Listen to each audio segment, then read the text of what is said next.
Good evening, everyone, and welcome to another episode of Pokemon Rebuilders. As always, I'm your host and GM, Working Class Werewolf, and tonight I am joined by my wonderful friends and players. We have Himbo. Good evening, everybody. Pleasure to be here again for some Pokemon. We have Layla. I am also here, really needing the Pokemon. By Layla, I mean Nyx. We have Close enough. Frey. Yo, what's up, everybody? And we have Strider, but they have stepped away momentarily. They will be back later on tonight.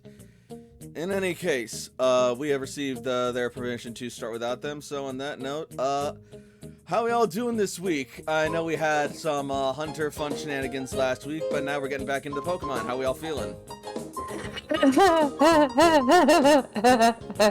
That bad, huh? I am so excited for Mathcraft. What? This game is so numbers heavy, sometimes it's just Mathcraft. Fair enough. It is a very crunchy game, but that is honestly pretty indicative of Pokemon. I'd love it. I love it so much. Either way, I have my insomnia cookies because I really needed them yesterday. Hell yeah.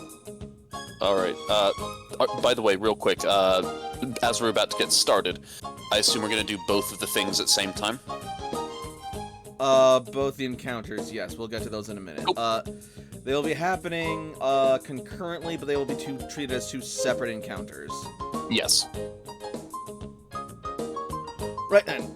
So, since it is almost, 25 after, I'm assuming we're all ready, let's not waste any time then, shall we? Indeedio. Wait, did I introduce Frey? Yeah, Okay, good, just making sure I didn't miss you. Did you I had introduce like CC? hell yeah. I'm CC! Hello. Oh boy, and we've I'm got... Spartacus. And we are already off to start with the redemption, so whilst I wait for that, I guess I'll get the intro going. Oh, Alchemist. Do the intro. I hope it's a Rattata. Alchemist. Alright. Anyways.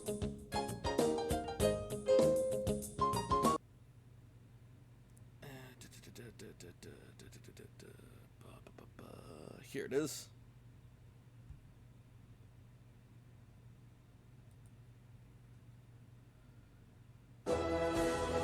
It has been several months since the Rebuilder Corps of Red Cloister returned to the surface after the devastation wrought by the impact of Grand Meteor Delta over 100 years ago. Since then, they have found countless new discoveries in the New World, along with countless more new dangers. Despite it all, however, the Rebuilders continue their mission to reconnect with the Cloisters across the region and the rest of the world in order to rebuild the world destroyed so long ago. Some of the most crucial contributors to this mission have been Layla, the soldier, Jakob, the caretaker, Toshiko, the scientist, Ace, the salvager, Cece, the tactician, and Sam, the renegade. Progress has indeed been made, and the future is looking bright, but enemies still yet lurk in the shadows, and the Rebuilder's mission is still far from over.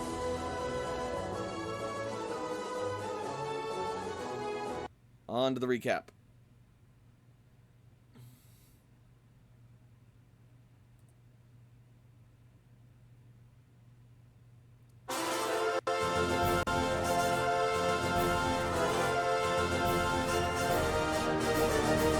When we last left our heroes, the time had finally come for them to set off on their mission to find and deal with Red Steel. After saying a brief goodbye to AJ in the cloister, they made their way out into the desert, stopping by the store to pick up some essentials first, and then hooking up with Magenta on their way out. As they did, however, they stopped by the Umbreon tribe's shrine after being called over by one of the officers, having told them that apparently they had discovered a strange symbol on some of the remains of the Pokeball sent out by the Hitmontop. It was revealed to be the symbol of Spectrum. Saying that they would look into it, our heroes then set out into the desert. After making their way through, it did not take long for them to find a spot of trouble, as they did a brief encounter with some of the wild Pokemon in the area, namely a spot of Crocorox and Ninjats by a nearby sand pit. In that same fight, Magenta managed to capture a Scrafty for her team, that she is now proudly added to her roster. After that, they carefully ventured across the desert, navigating several different traps, including several sand traps, one with a fortress, as well as a Seviper, which they managed to tame using the capture stylers. However, things are not so tame as they run into a group of Spectrum agents who have challenged them to a Pokemon battle. Thus we resume our story. I'm okay with that one. I think that one went well. Did good. Did good. I can talk tonight. That's a good indication. It's okay. I can never talk. That's unfortunate because I was going to start out with Jakob and me and you doing like brief roleplay, but never mind. We talk good later. Toshiko hurt someone. The thing she's best at. Cough. The fact that that is potentially true is really what actually deeply scares the rest of us the most. So maybe don't be so cavalier. I'm gonna put a debuff on someone. I can't do damage. The debuff is that they lose a third of their life. Anyways, enough of this map world screen, as cool as it is, and I'm still proud of it. Hell yeah. On to this map screen, where the battle is about to commence. And it will start as soon as the music starts. Let's go with this one. Actually, wait.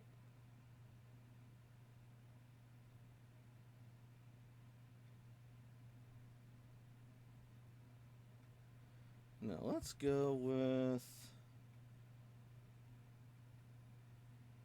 this one.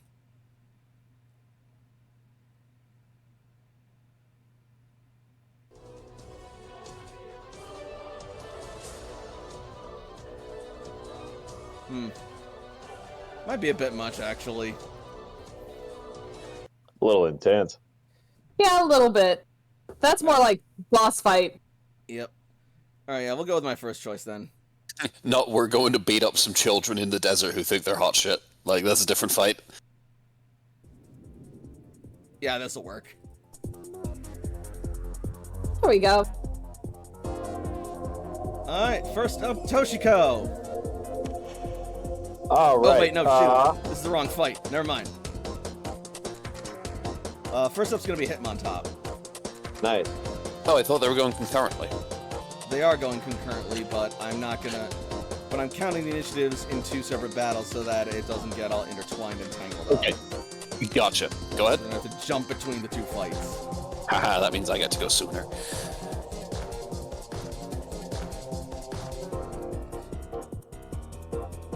There we go. Alright, so first up is Hitmontop, whose character sheet I am going to pull up now. I'm on top of things tonight.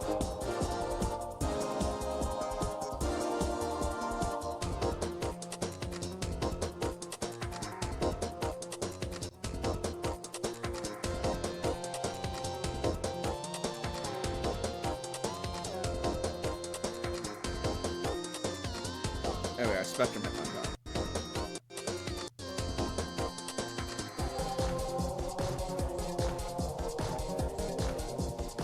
So,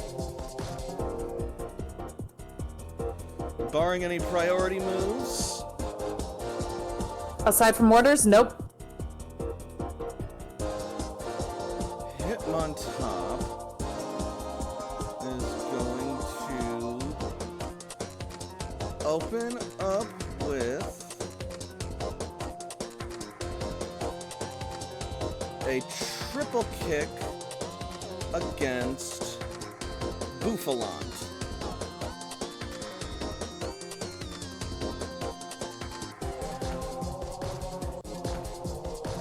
Oh, actually, first it is going to, as a swift action, intimidate Bouffalant.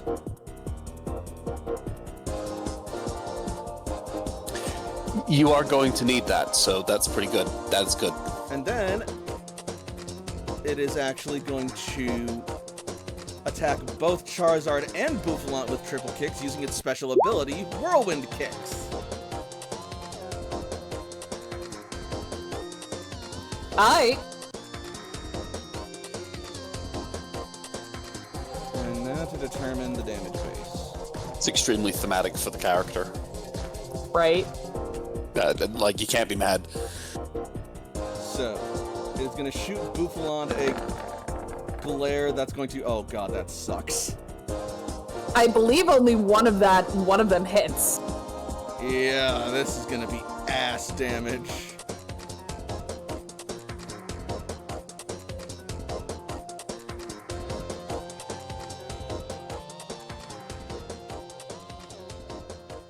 And it's resisted by Aiden, so... You got this, fella. You got this. It's okay, you can do it! Triple kick is fucking garbage! Holy shit! How This is bad? a terrible move! This is one of the worst moves I've ever fucking seen! Oh my god!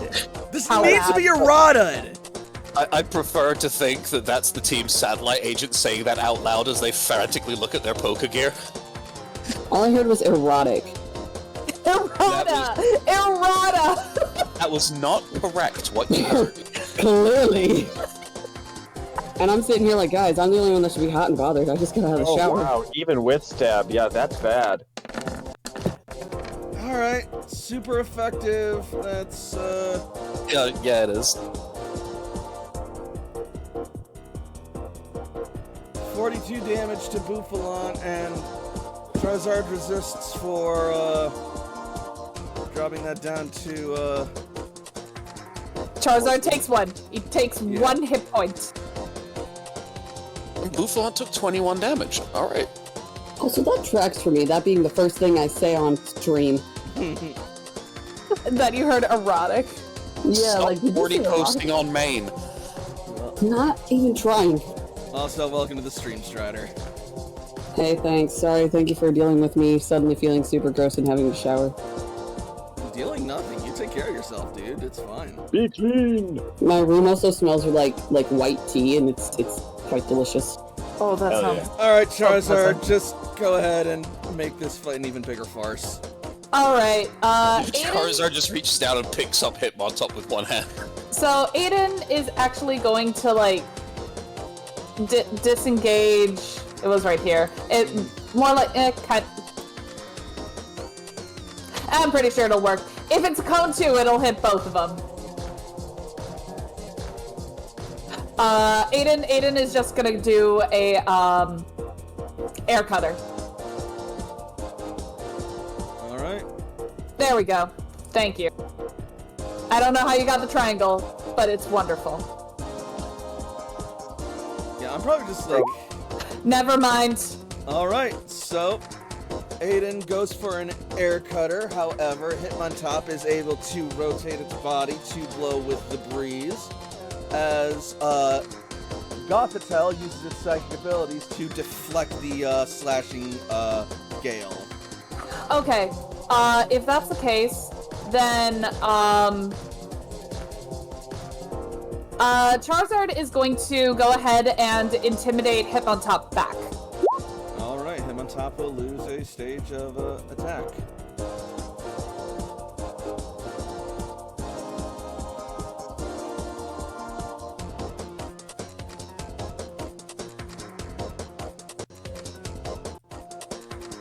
Alright.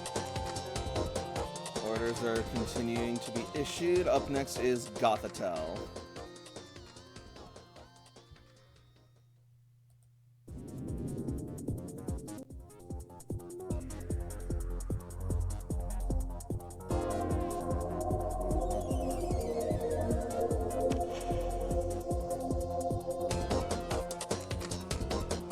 And Gothitelle is going to enact Future Sight on Bouffalant. Why?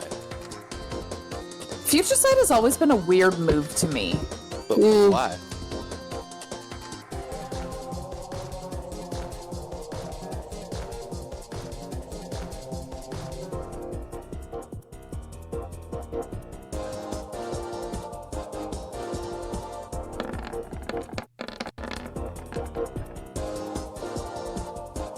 Oh, Jesus. So Boufflant will be taking 105 damage on its next, in a few turns.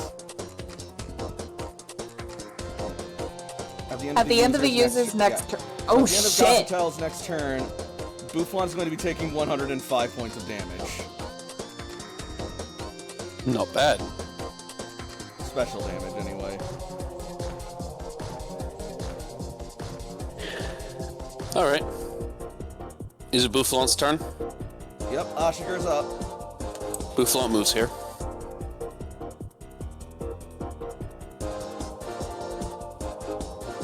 You get an attack of opportunity, but that's fine. You're also doing 105 damage at the end of next turn, so I'm just like, this No, it Pokemon's doesn't. going down, It so... doesn't get an attack of opportunity as long as you don't disengage from it. Oh. Muy bien.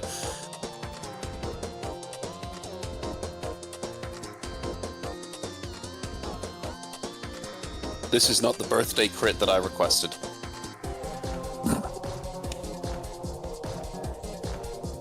Less shrug. So, that is going to be an 8 because of the training that I did. So that is 8 versus the target's physical evasion.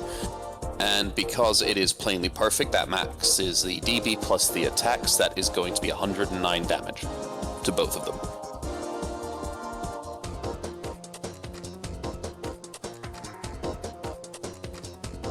I did already lower my combat stage just for reference. Noted.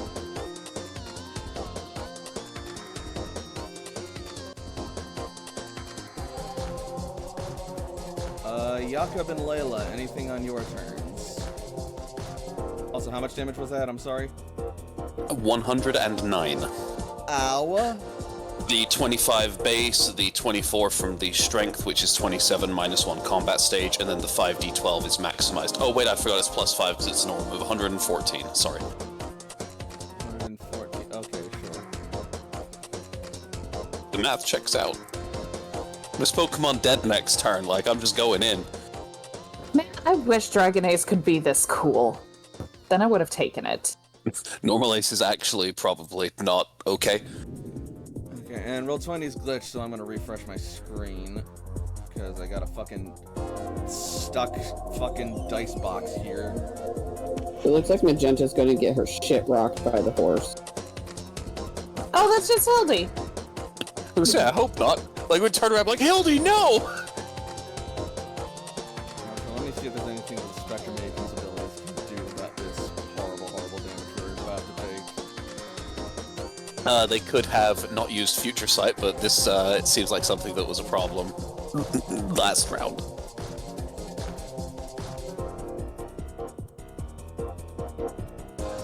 Ah, there is.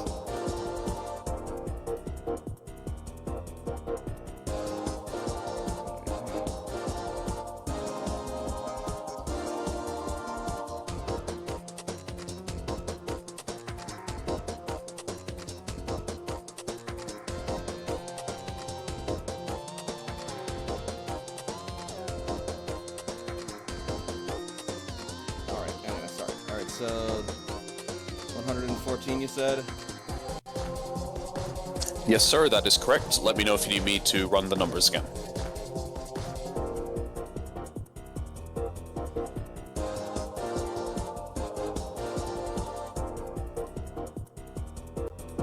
Alright, that is gonna be 2 injuries and it is barely standing.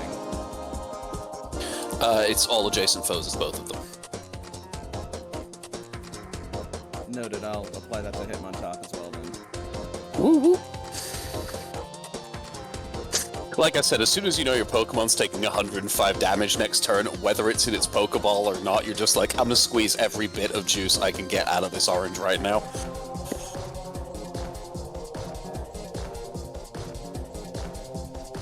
Alright. And let's see if Hitmontop survives. Ah, crit Future Sight's nasty. How long until Toshiko does that?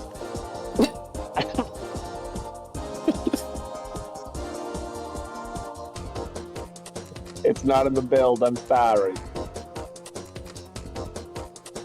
Unless... I've already got 4 classes, I'd have to give something up to get damage. Oh, damn. Yeah. Hitmontop is also barely standing.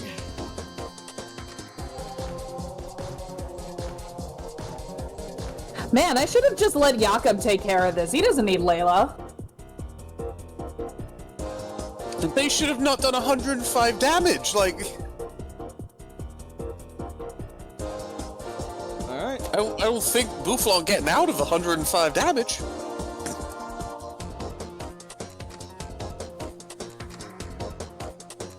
So, as I was saying, Jakob's turn, I guess. For Jakob's turn, he feels bad.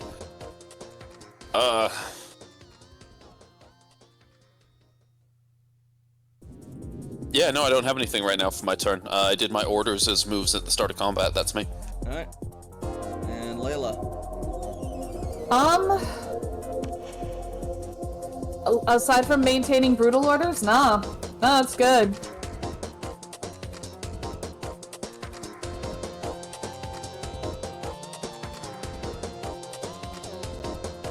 Alright.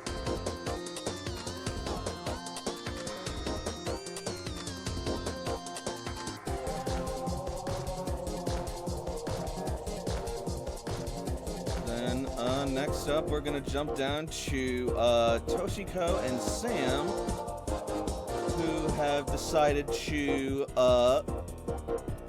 see about, capturing this Scrafty and Dodrio down here with some help from, Magenta whilst their team battles. What the fuck is this? That is an energy root. Okay. Dodrio appears to be looks- pecking away at it. It looks like an arm. The world's ugliest Acans going through the desert. I Yeah. thought that was the world's, like, spikiest worm or snake. Yeah, It's it a is. flexing arm. Yeah, it is a root shaped like a beefy, flexing, muscular arm. It is seriously disturbing. I live in the Midwest. I've seen more disturbing, but it still makes me question. That's just a Indeed. tater. Alright, so first up, Toshiko, what do you do? Well, that Scrafty might hit our ghosts real freaking hard, so let's try and paralyze it. I'm gonna throw a stun spore. Alright, stun spore on Scrafty. Also, oh good, the glitch went away on its own. Yeah, that'll do it! I do it. Bam! A package of stun spore bursts open on Scrafty, paralyzing it on contact. It is pissed off now.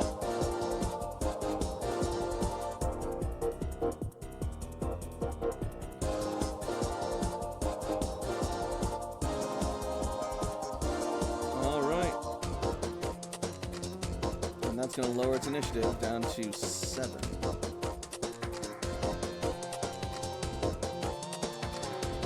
And next up is Dodrio.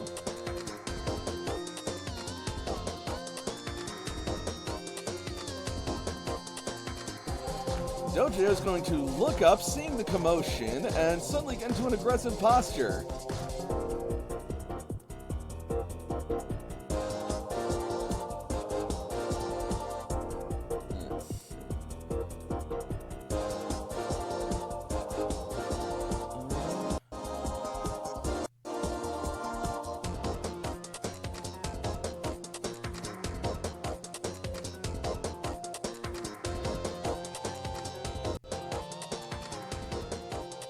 And in response, it is going to run up 1, 2, 3, 4, 7, and with each of its heads, attack Haunter, Kangaskhan, and Nunclux. Dang. What?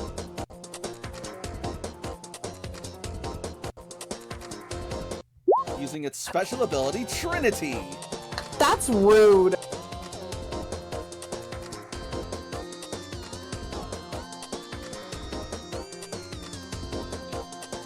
Don't suppose try attack normal, is it? Oh, it is in fact normal. Oh, good. So can it even hit? It cannot hit you.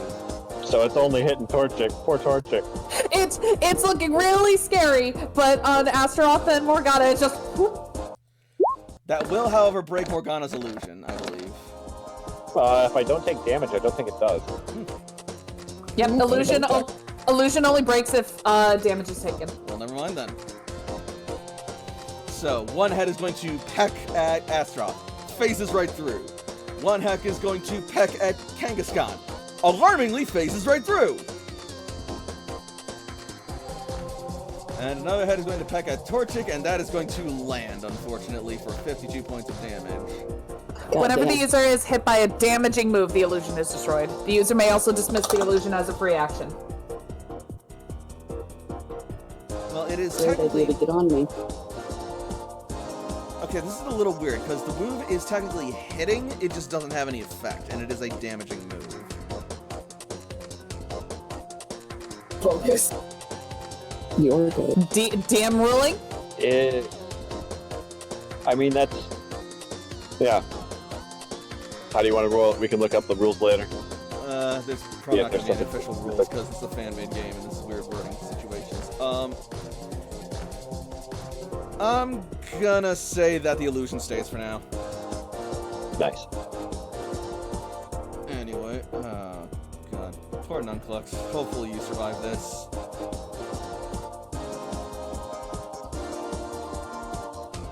Oh god. No, what? Nunclux only has 5 points of defense. Oh no. Oh, no.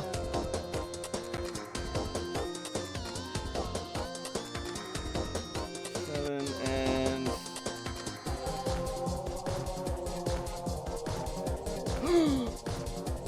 Oh god! 1. So, the peck is going to is going to strike at Nunclux with electrical energy and deliver a jolt of pain through Nunclux's body, causing it to flutter and seize and fall onto the ground, just sort of like twitching in the sand, its eyes shut. But then its eyes are going to slowly flutter open as it rises to its feet, determined to hold on. Baby, how much? 1 HP. Oh my god. Nunclux! Oh no!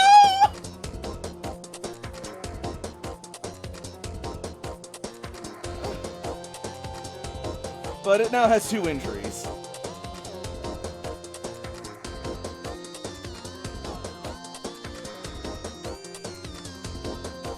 I would imagine so. Morgana.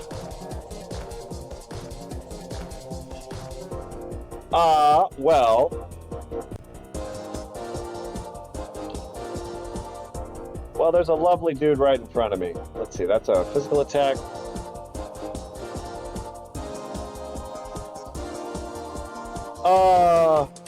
Why don't you go ahead and slow down there, friend? We're gonna make a scary face.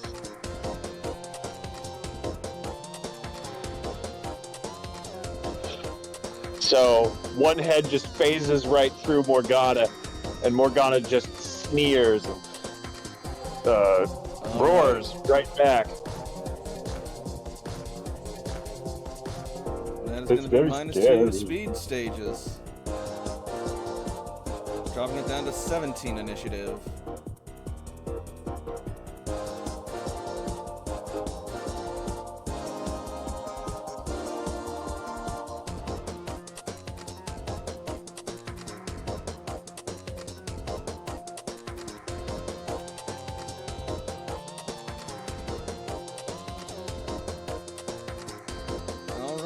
And then after that, it will be Sam's turn. Yeah, and I can't be. It's What was that? Or no, wait, it'll be Astaroth, then Sam. no, don't just wait. Sorry. My turn. Astaroth's turn, actually. I mixed that up in initiative, my bad. Okay, you're good. Astaroth didn't like the fact that he tried. You would also know by this point that flying types are horribly weak to ice type attacks. I was actually looking at my ice punch too. And it's an at will, so Yeah, no reason not to. he's going to do his ghostly cackle and crit. Oh, Okay. Yeah, he does. that's That's super amazing. effective and frozen. I forgot I have a new ability. Toshi just leveled up last time. Could I have used highly responsive to prayers on Torchic to give it a little protective bubble shield around it using the Sage feature? Or have I Sure. missed the mark? Well, actually, Beautiful. you know, no, I'm gonna say no because you missed it this time. I'm sorry. Alas. But Torchic's still standing.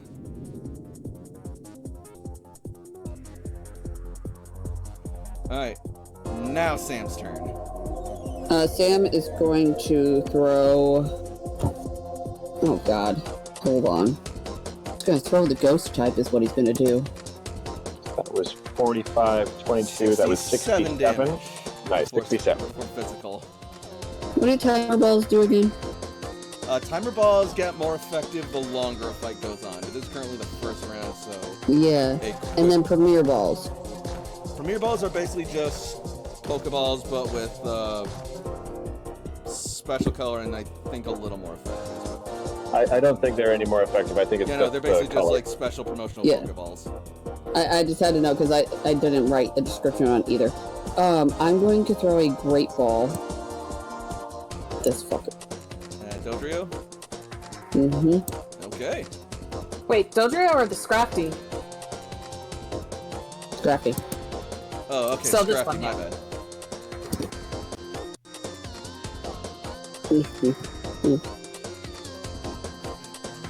Hit 5. That will unfortunately miss. That's As you toss the great ball, but Scrafty, despite its paralyzed state, is able to swat it away, still being at full strength. That's fair. Alright. Now let me just see how Dodrio's doing. Real quick. After it's 67 damage minus physical. Oh, and frozen. Oh shit, it's frozen. Yeah, because Ice Punch crit.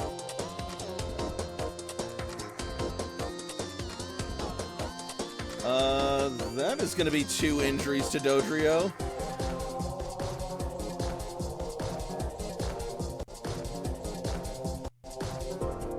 So Dodrio is looking absolutely terrible right now.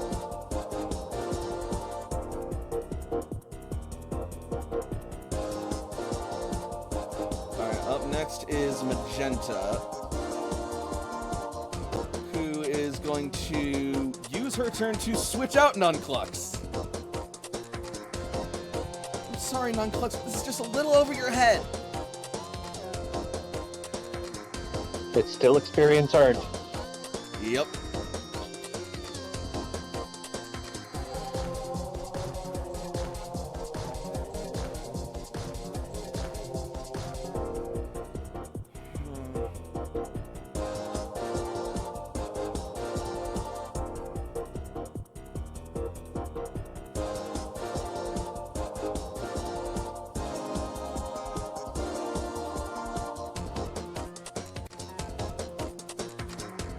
If we've still got the Groudon Sunniness, the freeze will get a +4 on its bonus to get out. And yeah, that still is a thing. Hot day. All right.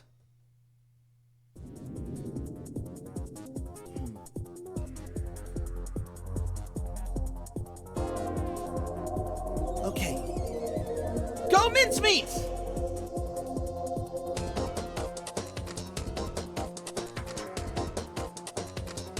Actually, how far can she toss? 2,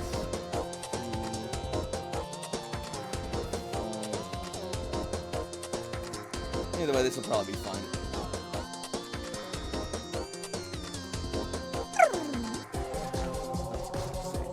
Kidding me.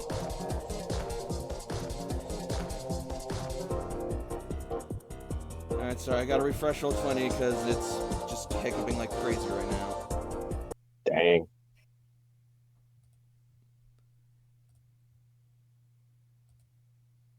Ugh.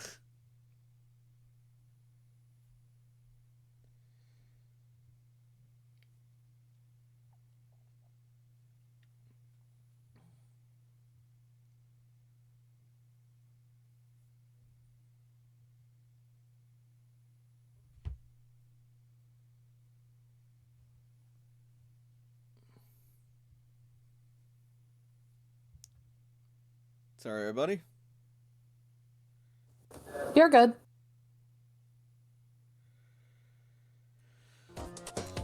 Alright. Starting to get back.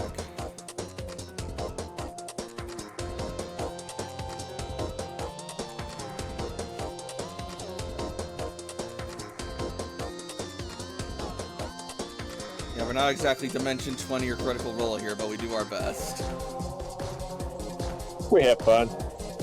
Trying. We don't have a production team. Mm-hmm.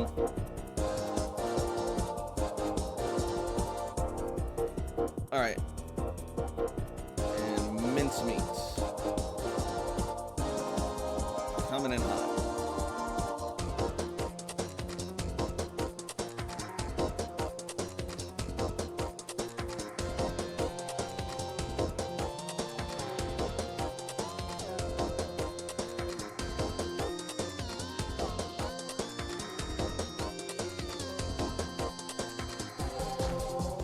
If it would let me select it.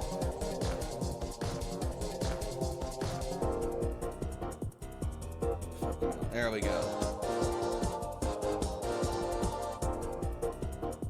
Alright. Now then. Oh, that's right. Mincemeat still has some damage from before. I'm sharing something in the Discord onto why I had to mute myself, because I'm a degenerate.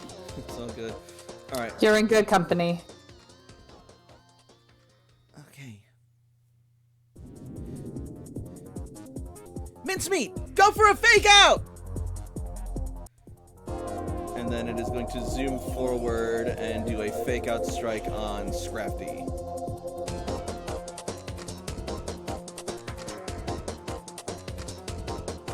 Shoving its Good palms fake out. forward and clapping with a discombobulating snap, causing Scrafty to flinch and deal 31 points of physical damage in the process.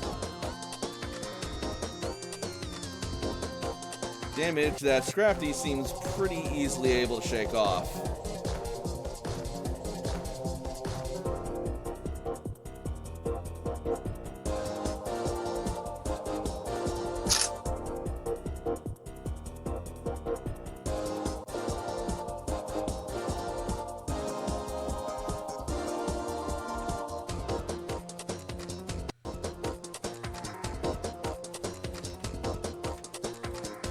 And next up is Scrafty,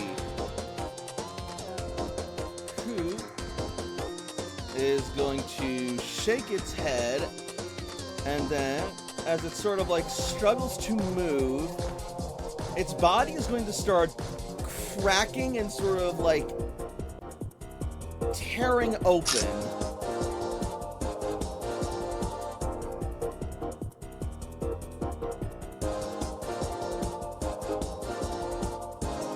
And then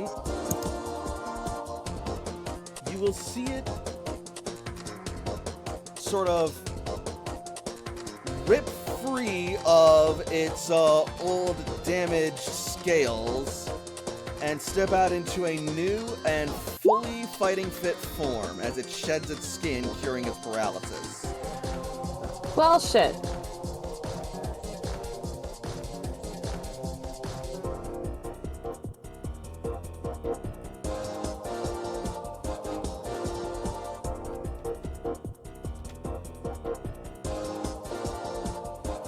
It is then going to turn and face Mincemeat with a sneer.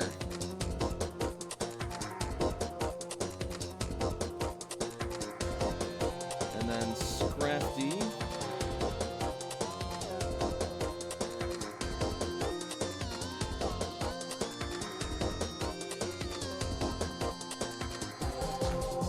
is gonna go and see if it can get some payback.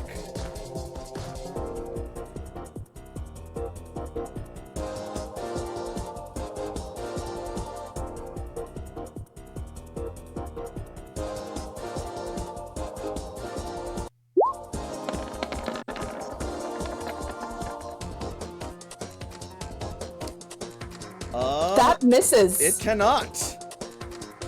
I don't know what Mincemeat's actual initiative is, but I'm pretty sure that misses. Mincemeat has an actual initiative of 15. It misses. So Scrafty is gonna go for like a backhanded slap against Mincemeat, but Mincemeat is going to nimbly bend back and avoid out of the way.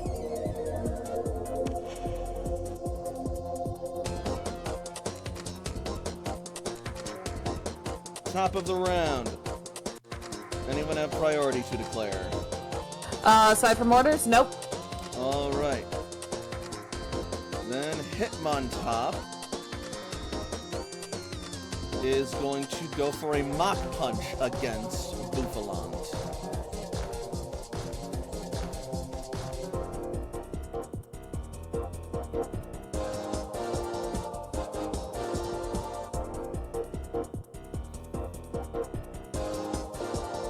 Open its sheet again. 20.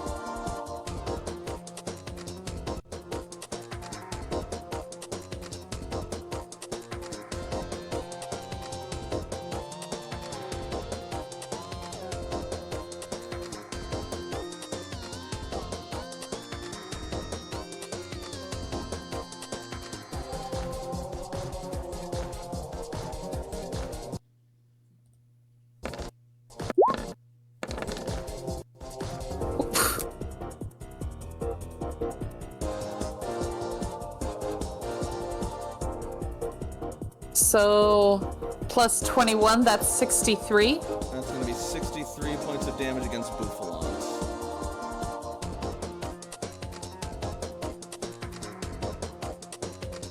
So fucked up. Bouffalant has negative 21, so that'll be 42. Alright. Aiden.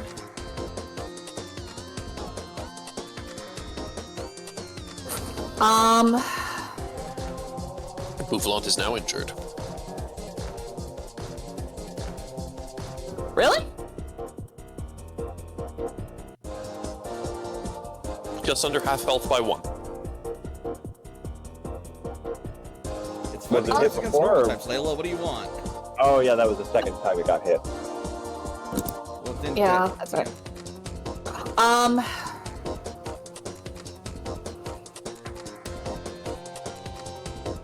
You know what? Let's see if we can try and prevent this Gothitelle from having its next turn. Honestly, Bouffalant's a tough cat. They can take this. But you know what? Let's get Big mad because that didn't work out so well last time.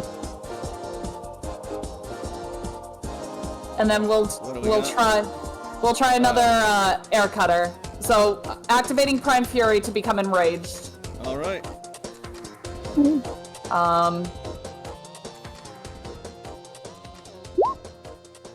I imagine that hits.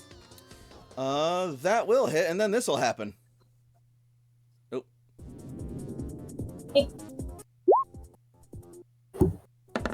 From who? From Gothitelle. Okay, but it still hits.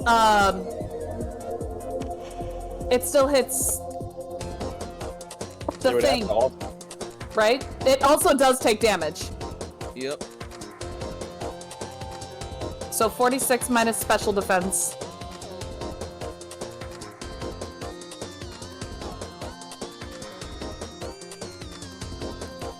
And that works if Gothitelle doesn't faint.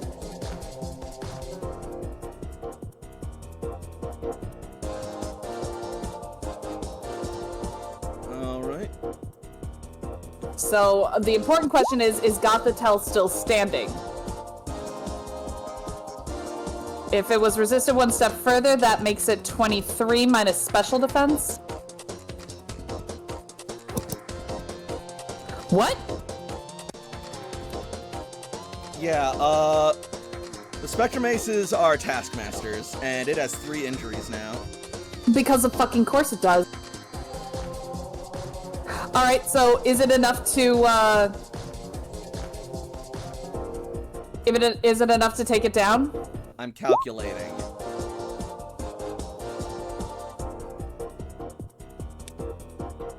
But I imagine it still hits the Hitmontop too.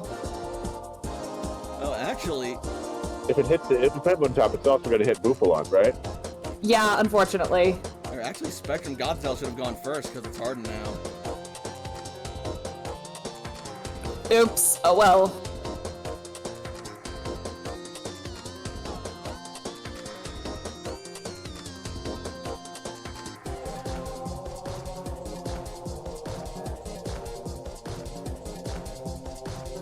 Alright,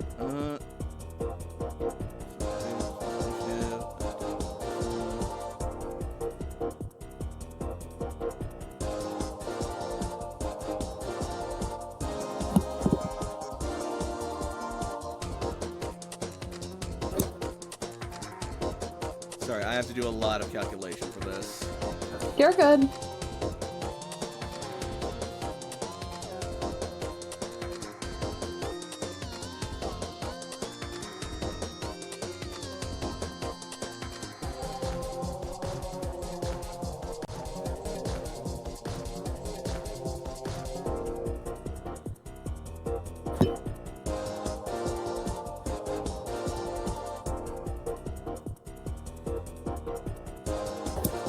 Alright, so you did how much?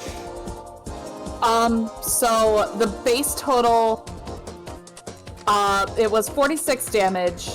Cut that in half, resisted further, that makes it 23. And then with the pain resistance, and you said it was 3 injuries, so that makes it a total of 20 damage minus special. Well, it's going to resist the damage by its tick value times 3, so... Wait, what? Pain resistance. Your Pokemon gains X damage reduction against triggering attack, where X is its tick value multiplied by the number of injuries it has. That'll probably Oh! take 1 damage. Like 30% or something at least, I think. Oh! Oh, fuck this shit. Taskmasters are nothing to sneeze at, bruh! Yeah.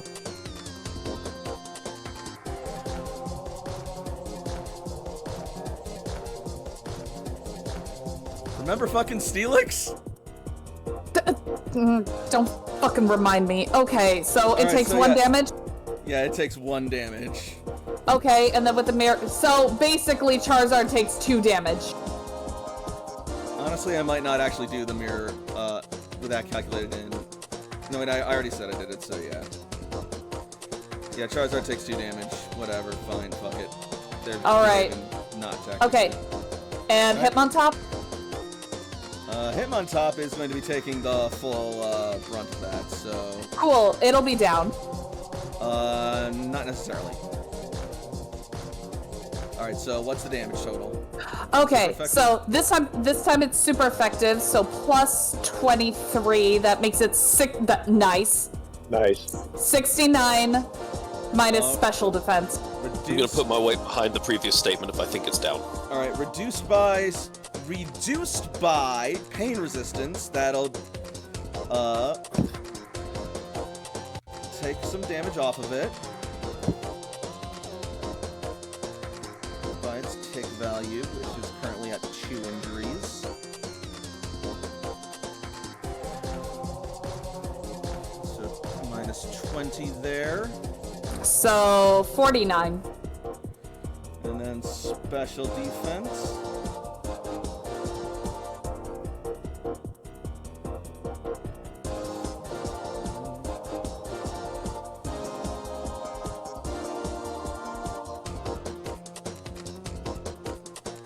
So it's 29 before special?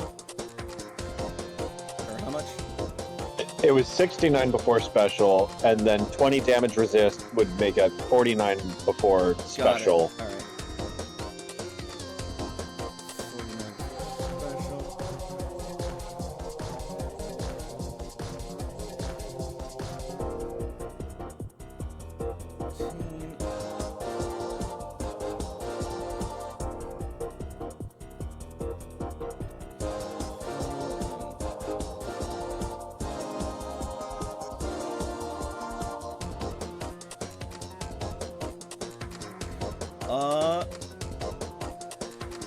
You see the air cutter knock Hitmontop off its feet, and it is landed on its head, its limbs going limp in the sand as it's sticking out. So it's down. And then it is going to fling itself back up. Son of a bitch! It has a thing! Fucking shit! Fuck! I hate this thing! Yep, as it remembers its Taskmaster training and goes to press on. Forgot about that one. Fuck! I hate this thing.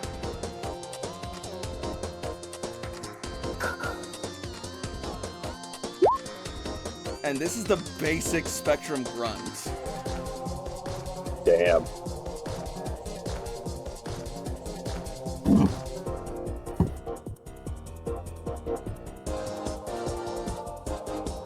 And that's going to I put him am- on top at 3 injuries? 4 injuries? Did it take more than half? Did it take more than half its health and damage? It did not, but it is. Then it would. so it's gonna Then it be would only be one in. 0%. All right. So 3 injuries for Hitmontop. Oh, I hate this thing.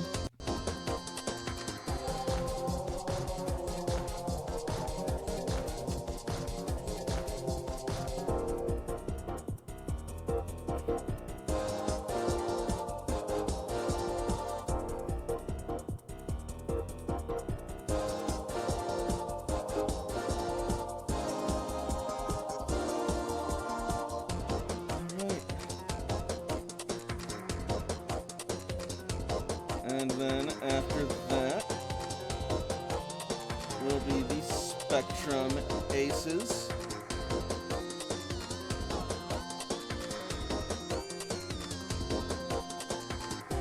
The female Spectrum Ace is going to give Gothitelle a Hyper Potion.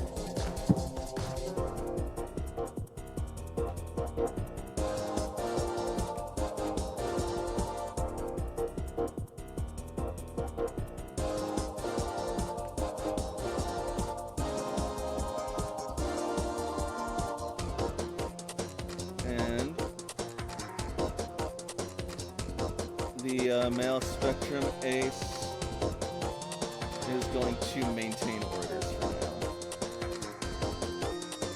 And then Ashigur will take the brunt of Future Sight. Shit. As its mind is racked with psychic damage and energy, bring it down.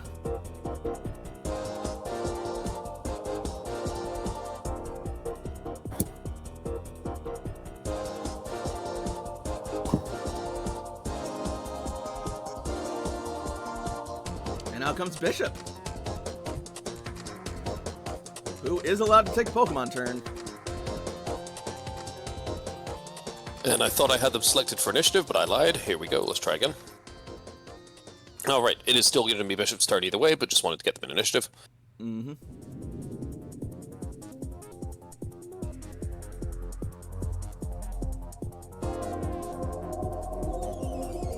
And we are going to open up this combat by dropping a wonderful heat wave.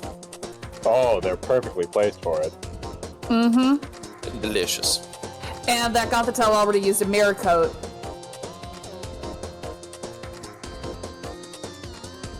Right. Shit. It's still Terrible roll. Smite. So that's still 30. That's still 30 minus special.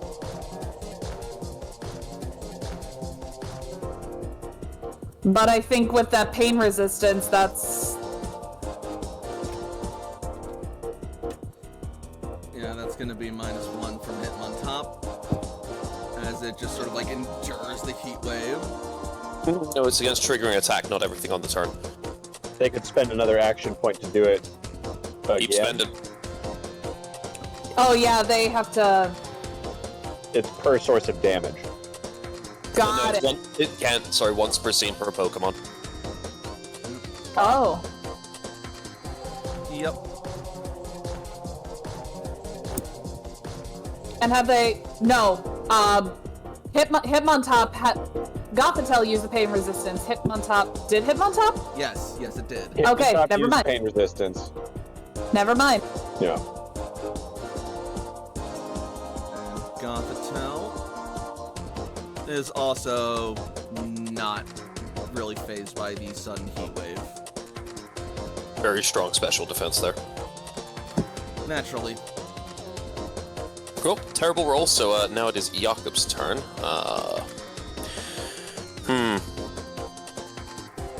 Jakob is gonna... I probably should use this a different time, but it's too late. I can use this as a non-priority. I'm going to use Baby Doll Eyes on that target right there. That didn't work anyway, so it doesn't. Yeah, this is really going hot. Layla. That's me.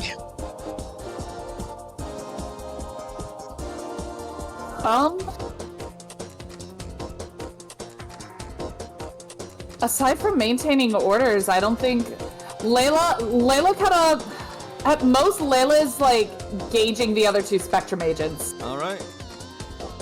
but otherwise she's just maintaining orders. They're looking pretty confident after taking down Bouffalant. Layla is just standing there menacingly. Toshiko. I'm gonna toss a locked great ball at Dodrio. All right.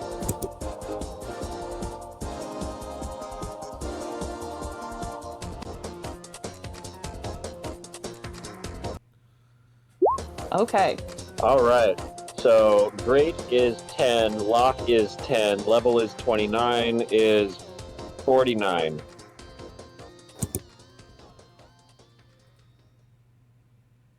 Jeez. Oh my god! Almost the worst I could have done. Wow! Joshi, are you okay? I'm fine. Has the curse passed on? Am I free? We're just eating it today. Am I free? The curse does the rounds. At the whims of fate. RNGesus! Please, I'm just done with that thing. That thing was that thing was like stuck on me.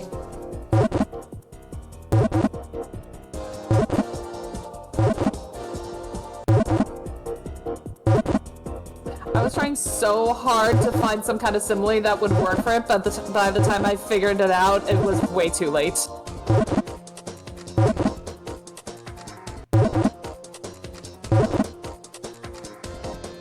So it wiggles once, twice. Surprisingly able to break free despite being frozen. Sheer force of will.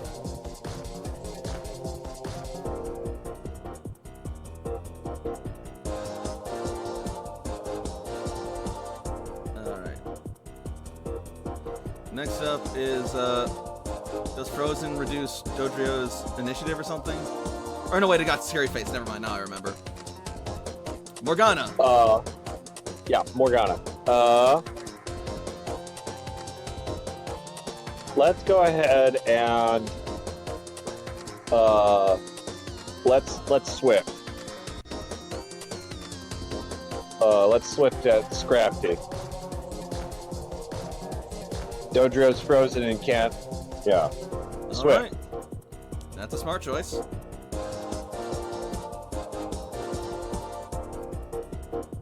Can't miss. Can't miss. 45 minus special. Ow.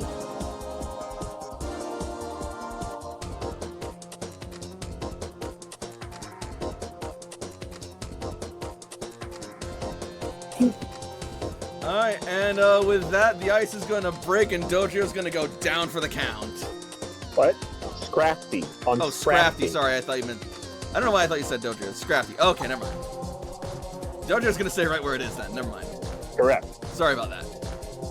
I am attention deficit tonight.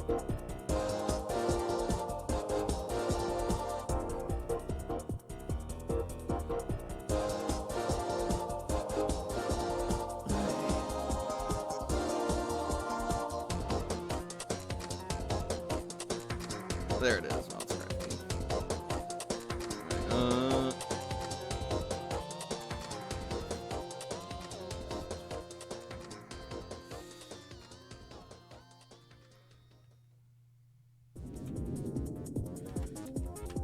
Kind of a light hit, actually, as it's pelted and bombarded by stars, and it sort of like puts up its arms and like guarding and looks around and sees Kangaskhan doing that, and it's gonna look at it all angry and pissed off.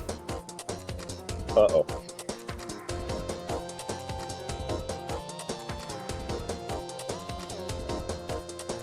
All right.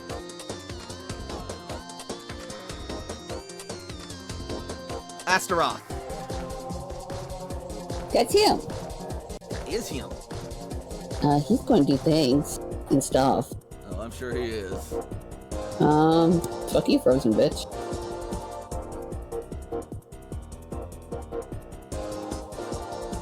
One, two, three, 4, 5. I'm double checking that that's what I can do. Hold on. You should have a movement of at least 5. He has a levitate of 4. Let me bring him back. Take it back now, y'all. Well, hold on. I could cheatsy doodle this. I was right here. 1, 2, 3. Cheatsy doodles. It's all about how you move.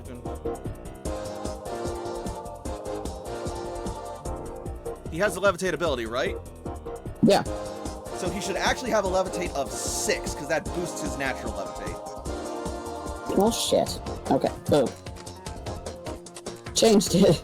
Either way, we good. And it worked well once. We're gonna try it again. Alright, Ice punch. It's not gonna be a crit. No, But that's it's pretty good. close. Damn! If you had like your brutal, if you had your brutal training like active and had it like at a way to get +2, that would freeze. Unfortunately, Sam doesn't go before him. I mean, orders take priority, so. Oh. Well, Sam doesn't have anything else to do. No, that's But fine. I didn't do what I said, so You're good. it's fine.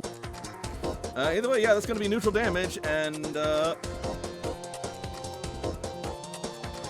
you land your icy punch, and it lands its cold sting. But this thing knows how to take a punch. It already shed its skin. You could try glaring at it, paralyze it again. Okay, yeah.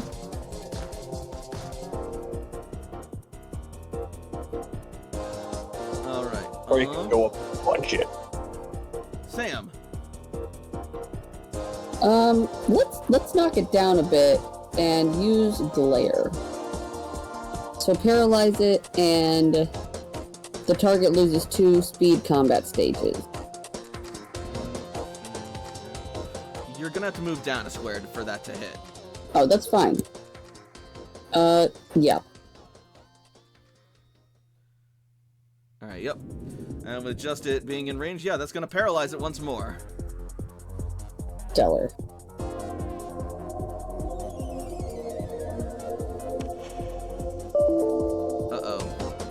Uh-oh. I heard my computer make a noise.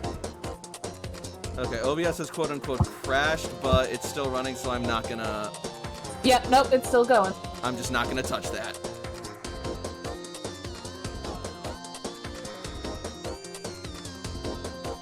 Alright. Now then.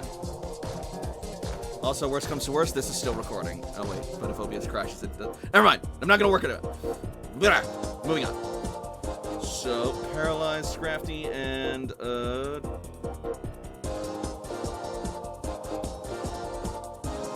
Dodrio is gonna roll to see if it's not frozen anymore.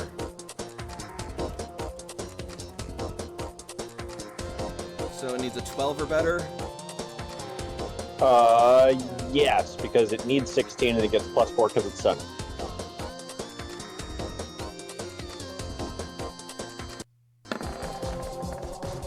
The hot sun melts away the ice and it's free.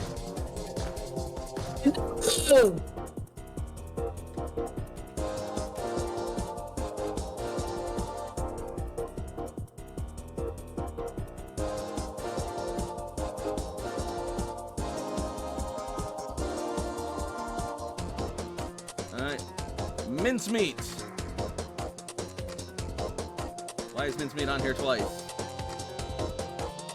Because he's that good. He's not that good.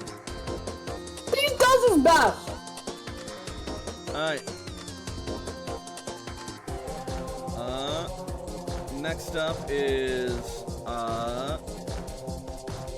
mincemeat.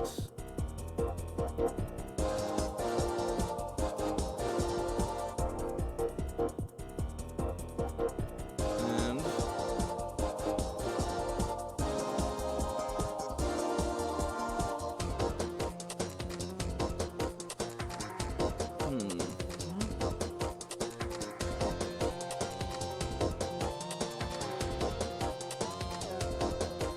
yeah, it is going to take a page out of Toshiko's book and also bombard Scrafty with a Swift.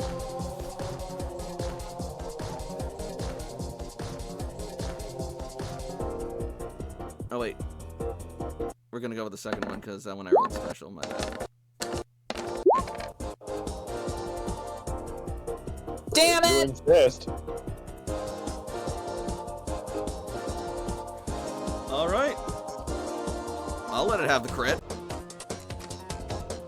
I mean, when you think about it, it would have been the exact same damage anyway. Yes. But, Only by luck. yep.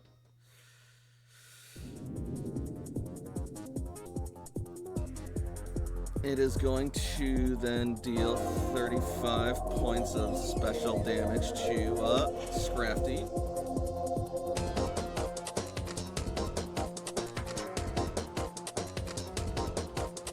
And Scrafty looks like it's starting to get a bit worn down.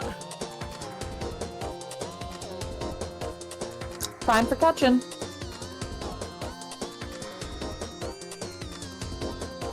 And also, having hit it, Scrafty is now marked. And that's gonna put Mincemeat's momentum at 2 at this point.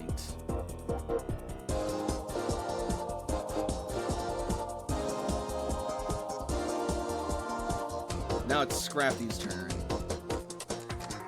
And Scrafty is angry that Haunter struck it like that. But it's also angry that Mincemeat is striking it too. So it has a choice to make.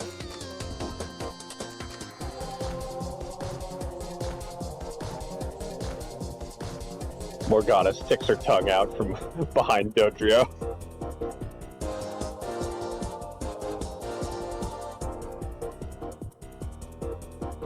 Alright. It decides it's gonna try and Ice Punch Hunter right back. Denied. Rude ass motherfucker.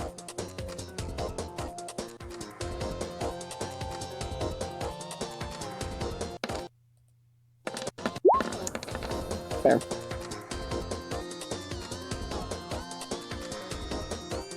Alright, 37 so minus unfortunately, that's defense. probably still gonna hit even with the minuses. However, there's still gonna be consequences for that. Just as soon as I find Magenta.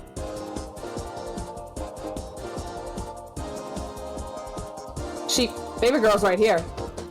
I meant her. It was character attacking Mincemeat, sheet. No, it's attacking Astaroth. and so Mincemeat might punish it. Correct. Nice. Because. Oh, because marked.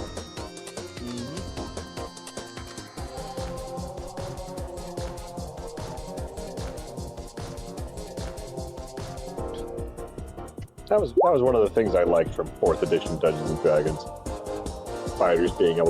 Defenders being able to mark people and be like, no, you fight me. Paladins do that too, and it's wonderful. Yep. All defenders in 4th Ed did.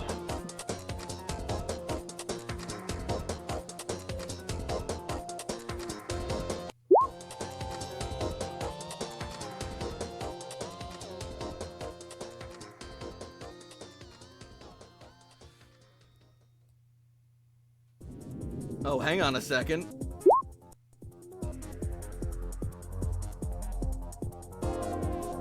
That might not hit Astaroth with Face Me Whelp.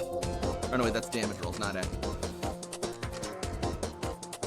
Oh wait, hold up.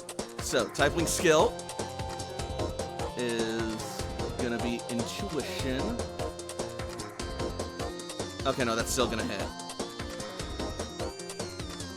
Because it's a 16, and that's only a -5. Yeah. Oh, only a -2, because half typing skill rank. Even so, though, that's gonna be a -10 damage penalty roll. Bonus. Debuff. Fuck, I can't talk tonight. Talking is for chumps. Who needs these human languages anyway?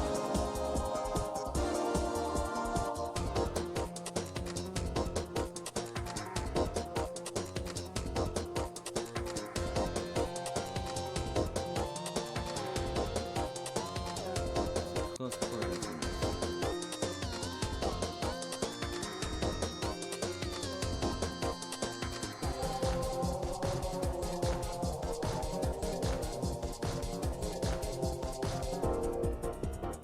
Alright, so right now the most that's gonna happen, it seems, is the -10 to damage because attacking outside of the mark.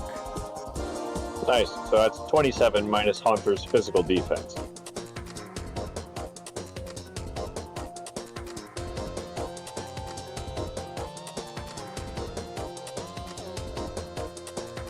$27. Minus your physical defense.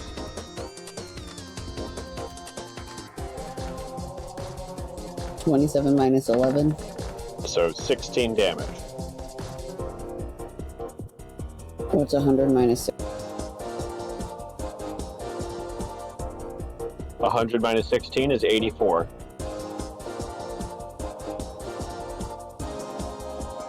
And Scrafty is going to disengage from Mincemeat.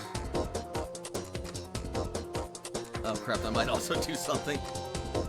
That's gonna provoke an attack of opportunity.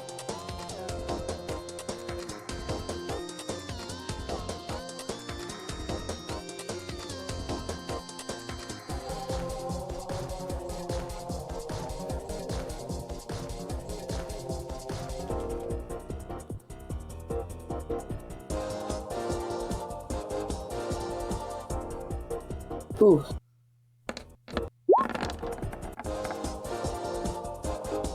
Ouch!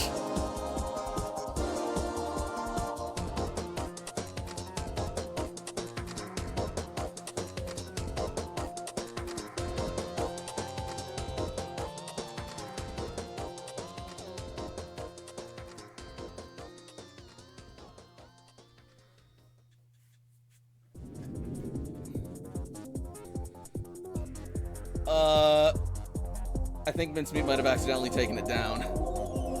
That's okay.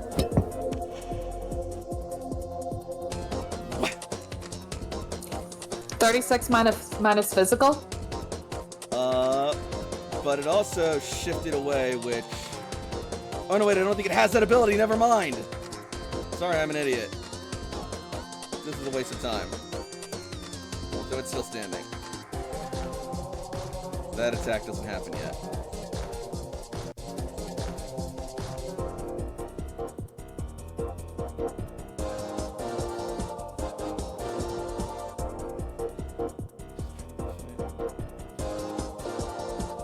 Yeah, mark foes provoke an attack of opportunity from the Pokemon that mark them. If they shift out of an adjacent square, that is not adjacent, even if they use a discard. Okay, yeah. So that does provoke an attack of opportunity. Awesome. So yeah, that does happen, and that's gonna... Because it's a fight... Unrelated. I am so sorry. I should have memorized Magenta better. There's a lot to keep track of.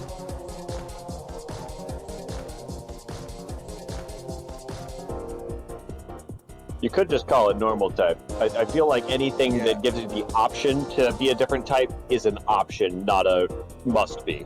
Well, also, Right. it doesn't have that ability to do that just yet, because they didn't give it to that yet.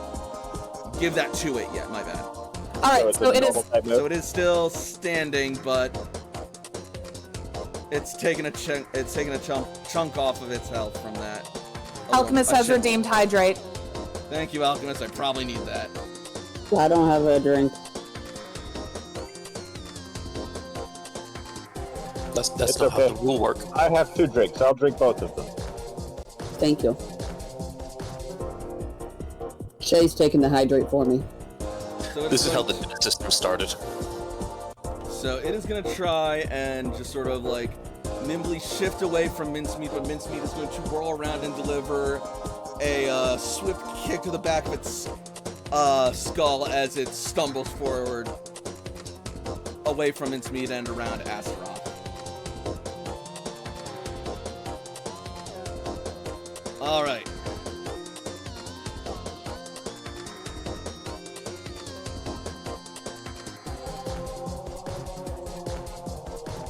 High or low, guys?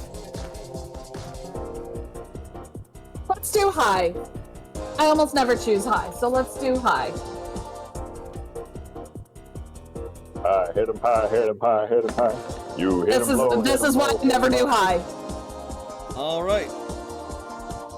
Next up is top of the round, Gothitelle.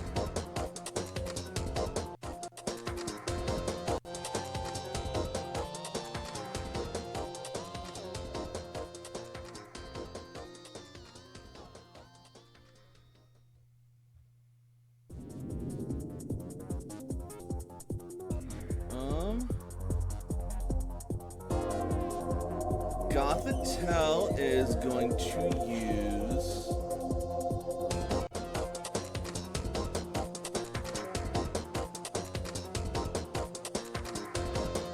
Psychic on Charizard.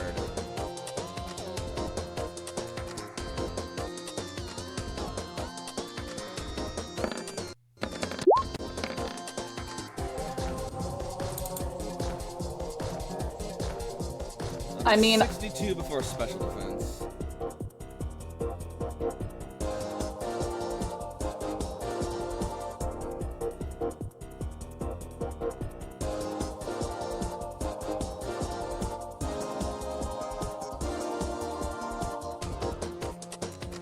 did Aiden get hit? Not yet. Okay.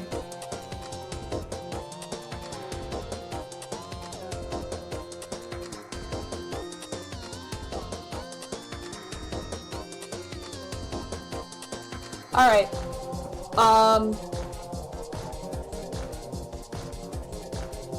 Not enough to injure. Bishop. We're gonna hope this goes a little bit better than the previous turn. We've only got another one of these. Let's really hope for the best. That is a lot better. That's considerably better. So that's on both of them. And Aiden. No, it's No. last 3. I'm just doing the 3x3 in front. Aiden's within 3. It's a ranged blast. They can put the square okay, wherever. Never mind. I'm thinking the other way around. My bad. All right, yeah. So that is gonna land this time. 60 minus special.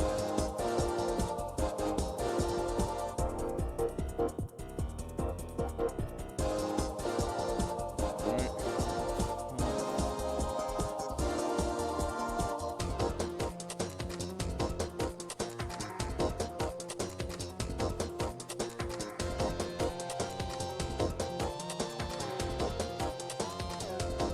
Again, they are both able to endure it because of their intense Taskmaster training. Wait a minute. So, okay, hang on. They're... Or, hold up. Because they already did the pain thing, so they can't do that again. Oh, right, never mind. Yeah, I'm sorry. So they don't have that. Yeah, that would be broken. Yeah, no, that would be ridiculous. I apologize.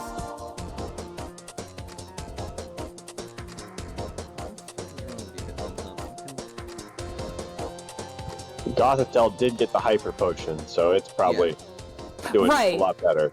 This But combat Hitler's brought not to you been done yet. by me grossly misreading Future Sight. Yeah, Future Sight's dangerous. So we noticed. I will hit you, but not yet. But I will hit you, and you can't do anything about it. I mean, I should have switched Boufflant out, but I did not. Even if you switched out, it would have hit it. No. Was that not the wording of the thing? Nope, that's how I read it wrong as well. It's the user. Dr. Pell switches out. Yeah. No, I read it wrong. I thought if Boufflant switched out, they still got the hit, but I was wrong. Oh, got it. Yeah, no, it was completely my bad. But now I know for the future. Sorry. That is an important distinction.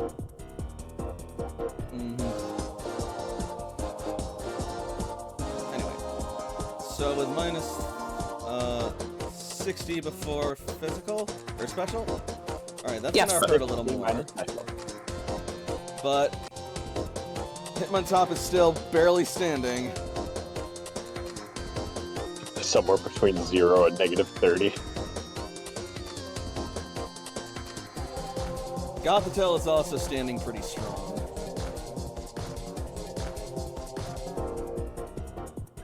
Well, it got healed, so if it passes 50 again, that's another injury. Yeah, Which, that as a means more Taskmaster, bonuses makes it... for it.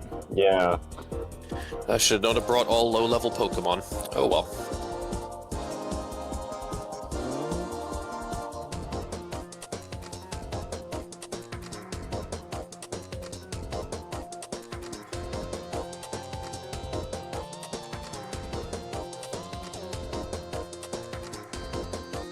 Alright, that is going to be another injury to Gothitelle.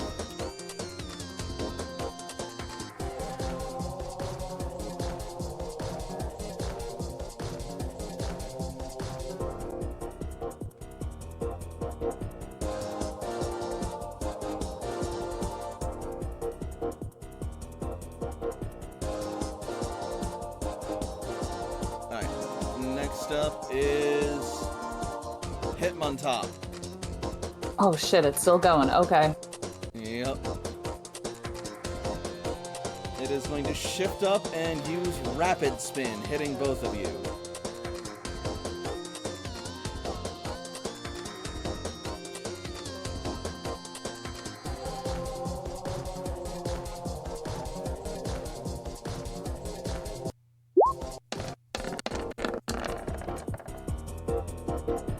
That will miss Bishop.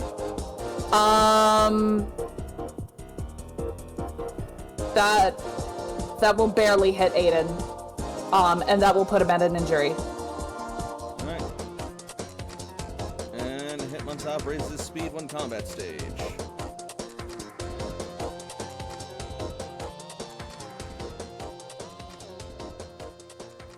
Aiden.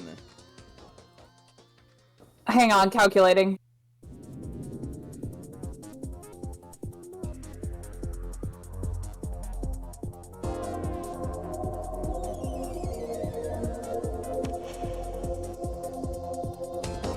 Alright.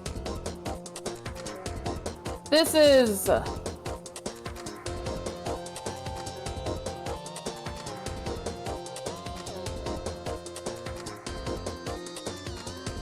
You know what? Fuck it. Let's hit him with a heat wave.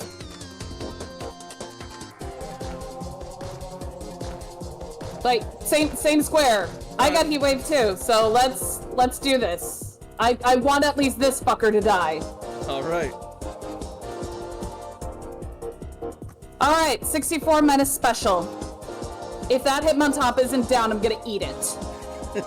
It's down. I mean, I'll cook it Good. for us.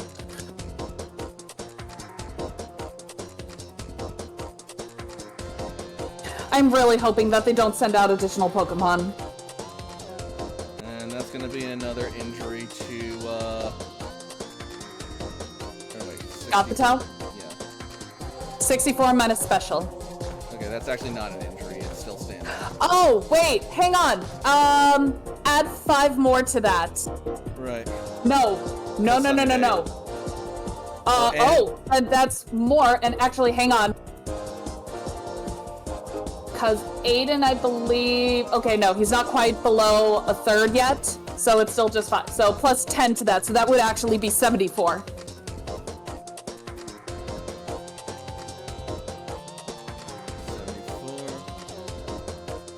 Alright, that is gonna put another injury on Gothitelle, giving it up to 5 injuries now. It is Jesus. now at 0 hit points. And then it presses on. Yep. Motherfucker.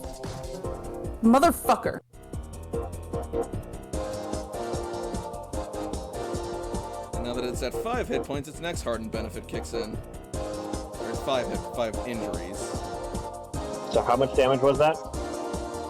74 minus special. 74 minus special.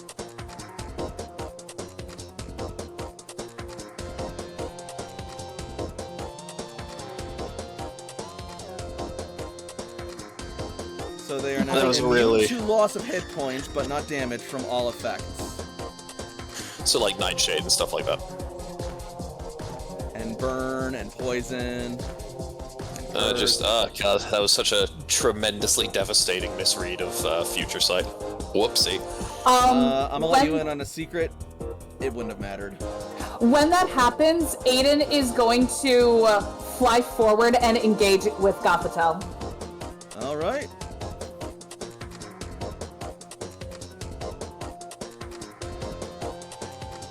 He is going to recall his Hitmontop. Please don't do another one. Just I mean, you're using 2 Pokemon at least, so...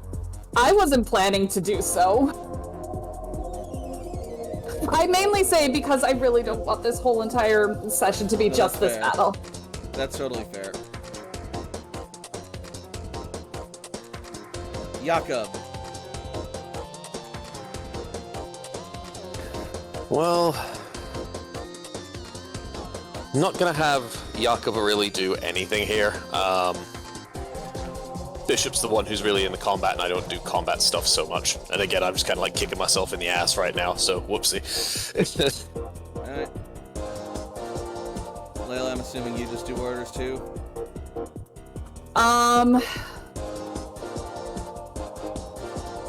You know what? She healed her Gothitelle once. So, I am going to... Heal Aiden. I will... Yeah, and I will also use a Hyper Potion, bitch.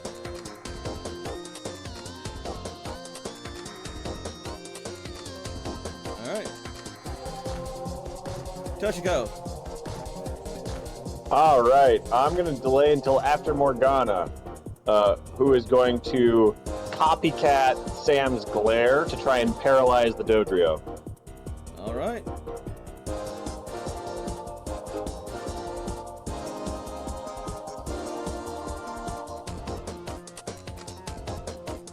Which is AC 2.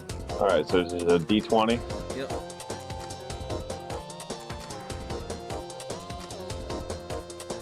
Nope. Rats.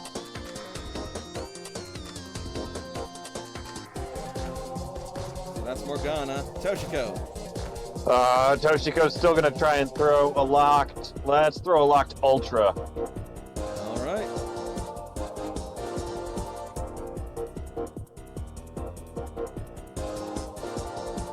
Nailed it. So this is gonna be 54 since it's 5 higher than the great. Correct. Better? Slightly above average, but better. There we go. Woof. Dodrio has been registered to your Pokedex.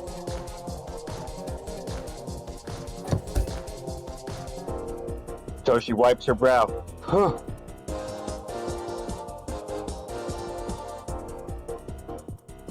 Ultra, you say? Ultra. All right. Sam, would you like Astaroth to delay before till you throw a ball to try and catch Yep. it? All right. Go for it. Alright, fuck this bitch. I'm going to use an Ultra Ball, because I have a good portion of those.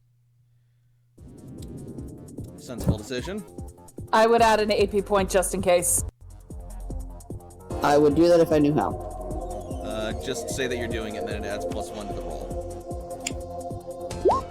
That's going to be an So an that 11. still hits. You have like 9 or 10 of them a day, so you're not going to burn them too much.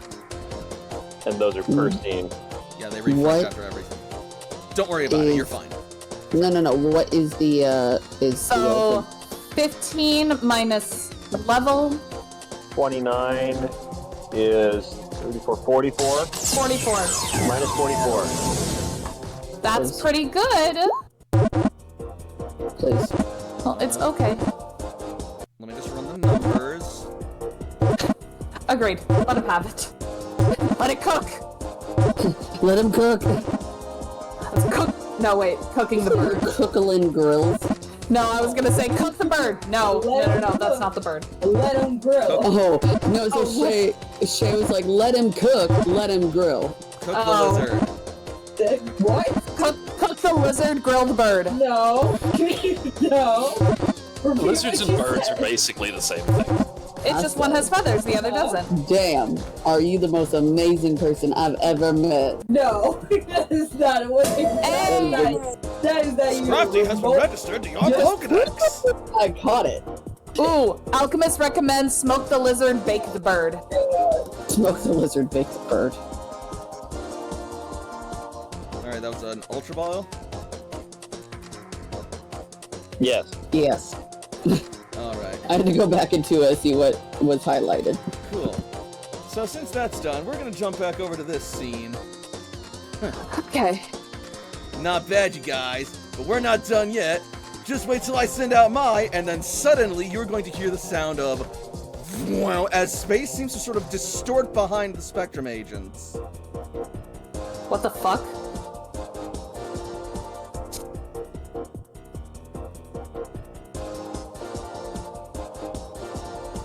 Oh shit. Jakob will raise his eyebrow a bit, but not move forward. That would be And then suddenly this Pokemon is going to appear, swing its hammer in a circle, and knock out both Spectrum agents in a single blow, ending the Hey, fight guys. preemptively. Hey guys, I think we found it. Yeah, we did. Cece, guys, we could use your help. I think you got it. No, there's a new threat. I see it. Toshi zooms in, takes a picture. As you guys start like rushing and coming together, you're gonna see this curious Tinkaton start rummaging through the Spectrum agent's pockets and trying to pick off any sort of like metal bits and bobs it can find.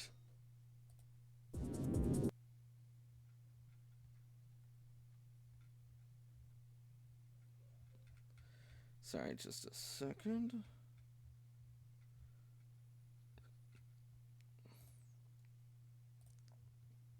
Well,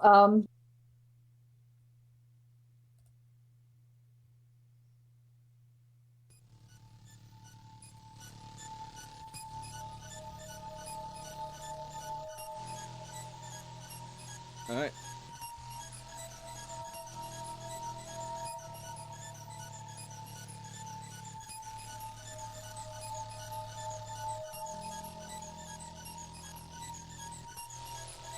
So, meanwhile, Gothell's just standing there, tired and confused now that its trainer is knocked out and it has no orders to follow.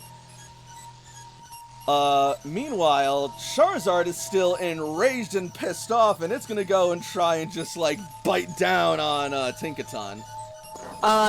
he does have Fire Fang.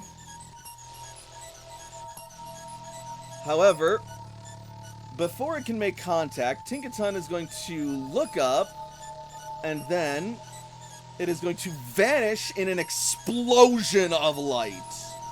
What the fuck is going on?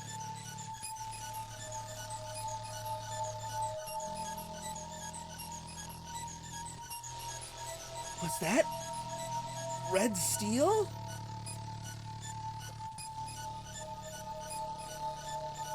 Yeah, and I think we're getting close.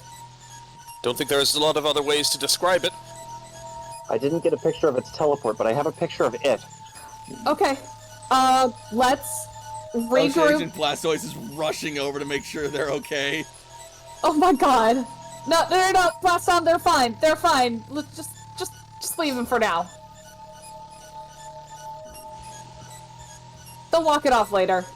Toshi will hand Magenta a super potion for Torchic as she heads towards to join the others where the explosion was. She'll take it and nod without protesting too much. What was that flash of light? Oh my! What did you do to them? Okay, hold on. First of all, I wish we could claim that. We didn't. That was Red Steel. Sam, make me an acrobatics roll as you run, please. I'm not running. Either way, as you move. I will. That's pretty good for Sam. No, I don't like that. We need everybody here. Something just happened, and we need to make sure that everybody is here. Let Layla help you with that. Reroll that with a +4. Okay. +4 acrobatics? Yeah. Huh. Alright. So as you rush over, you are narrowly... Oh, damn it. You are narrowly able to avoid...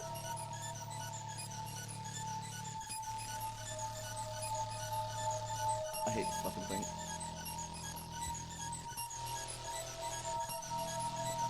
This patch of sand with Layla's quick call of assistance.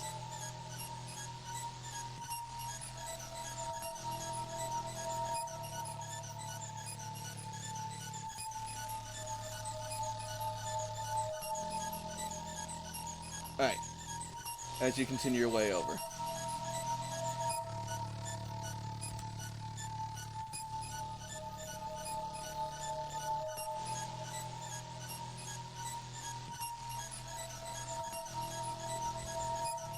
So, Red Steel was the one behind that explosion? Yeah, I guess. Aiden, you okay?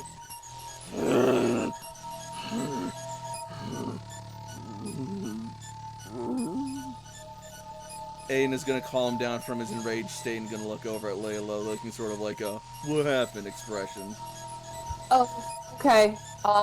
You know what? Why don't you come back? Oh, okay. This is... Shit. We have... Alright. My vote is that we're obviously getting closer to Red Steel. So, we should probably keep moving. If I would guess, we're getting close to its lair. It probably couldn't have gone far. I don't imagine its teleportation range is that great, but I've never seen a teleport like that before.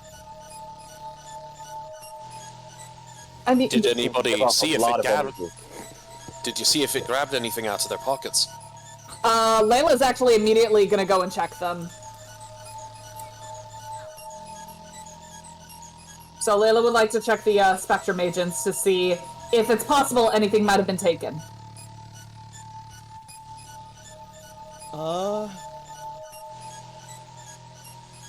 Perception or intuition? It's gonna be perception.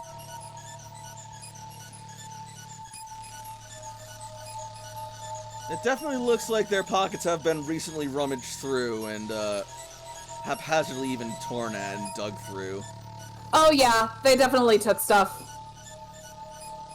They appear to be missing their poke gears, as well as some loose change and possibly even a few tools.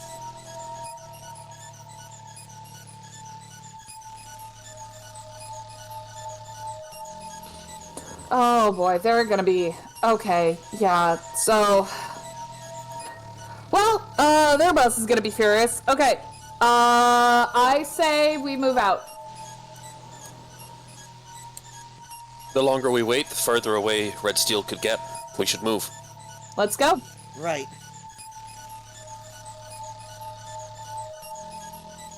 And so you will move on with your journey.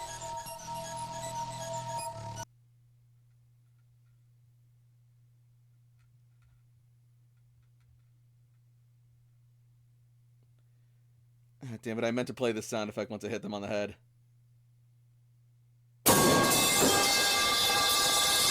Close enough. Anyway. That's not the right music. Look at me being on top of it tonight. It's okay.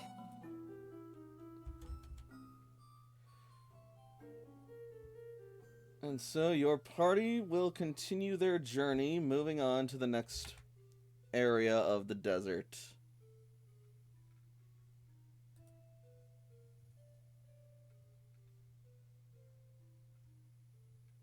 We are currently out of range of the network, yes? Yes. Got it.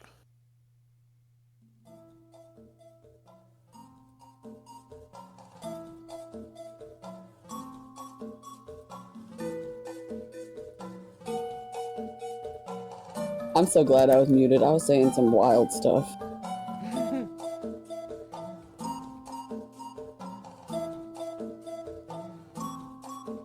You will emerge I'm Bob. and find the oasis from before as you come upon the next area of the desert. And the map just shoots me over for no reason. And as you do, you will find several Spectrum agents along with Hanzo resting by this oasis looking in pretty rough shape.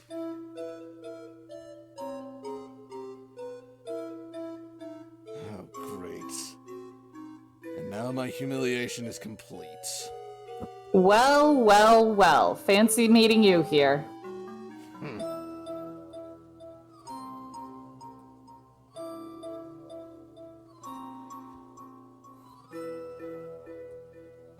Just keep walking, rebuilders.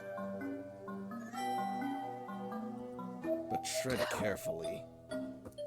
Red Steel? Indeed. It is Did you see it not- come this way? Are you kidding me?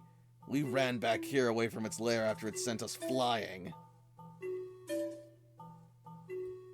Trying to find it. Any information could be helpful. We can direct you to where its lair is, if you're foolhardy enough to try and take it on. You know Somebody's we are. gotta be.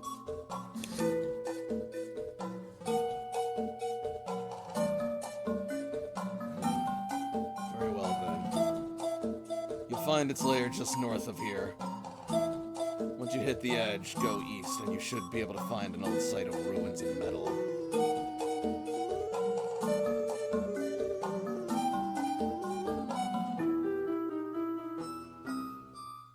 Okay.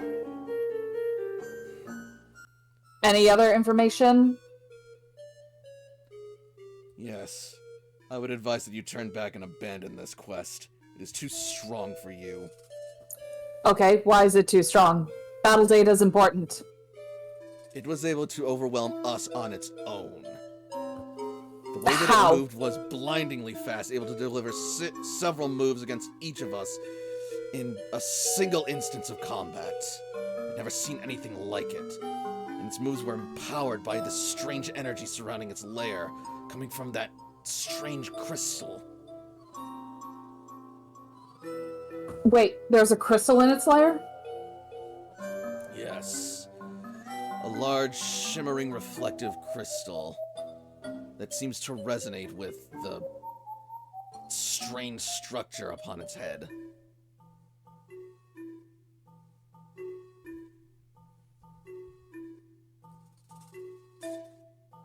Anything else?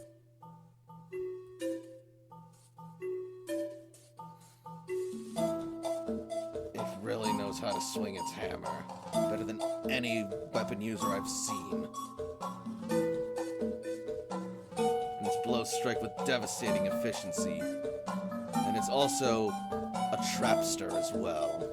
It has tricks and pitfalls scattered about its lair, and it knows how to use them to its advantage. How many did you trigger? I don't remember.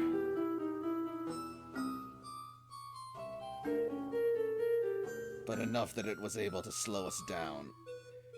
And even when we thought we'd gained the upper hand, it let out this massive attack from its hammer that created this giant blinding explosion that sent us flying. So if you're going to take it down, you have to take it down quick.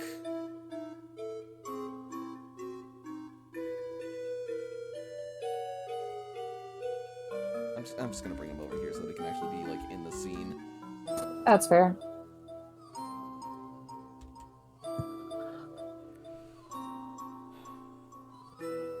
Okay.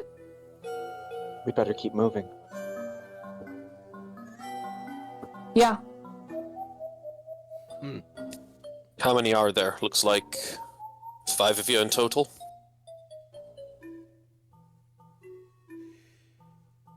We sent 4 of us in order to, combat it while one kept watch. Thankfully, that proved to be the strategic option, as I doubt we would have all had the energy to go ourselves after that attack.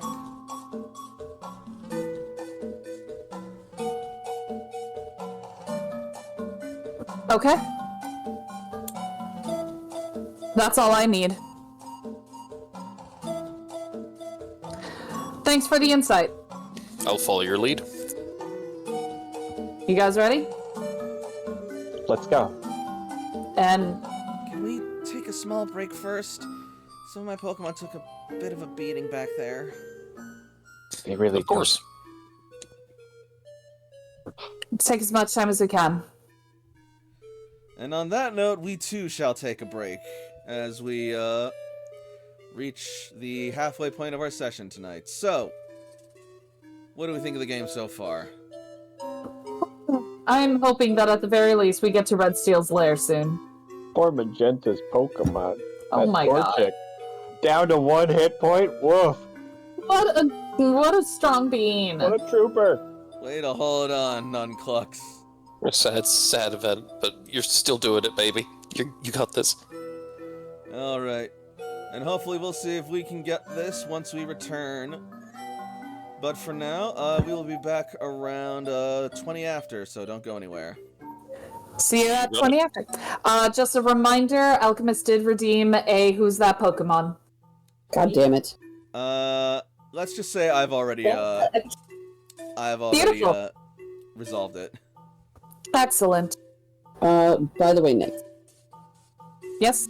since we're on break, let me tell you now. So, Shay was talking about something, and she was saying something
back with more Pokemon Rebuilders.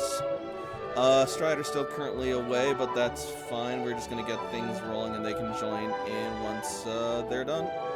And we'll just take it from there, but right now we're gonna go to some downtime as we pop over back to the Oasis with the rest of the team.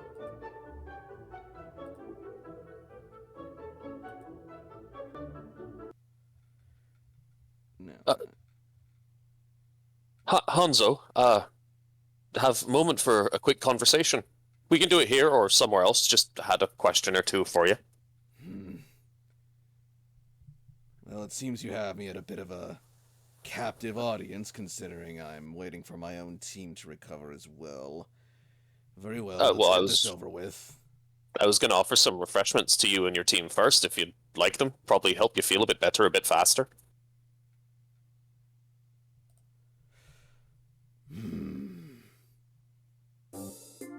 Very well.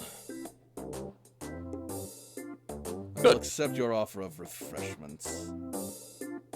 I will lower my Moo Moo Milks from 22 down to 17, and I will hand out 1 Moo Moo Milk to Hanzo and then to each of the agents here.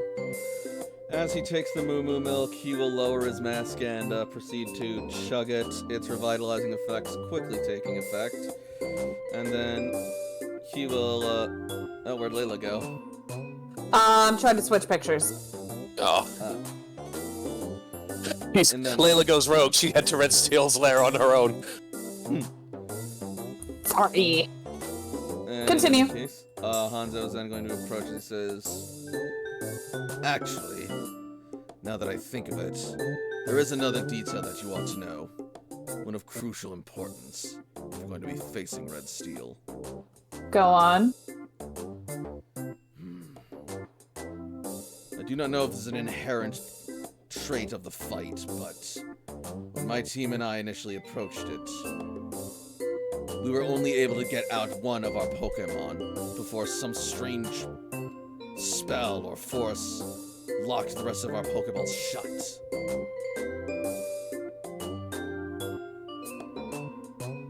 Shut? Like, so you couldn't switch them out? No, nor could we send out reinforcements.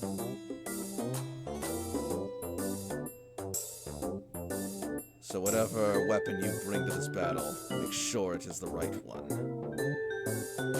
Jakob just kind of pulls his shirt collar as he turns around and looks back at Hieronymus, the tiny little dog.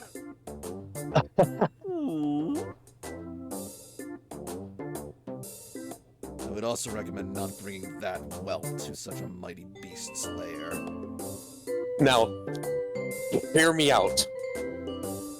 Describe again for me the thing it did with the hammer. A massive collection of energy followed by an explosion upon impact that devastated our whole team.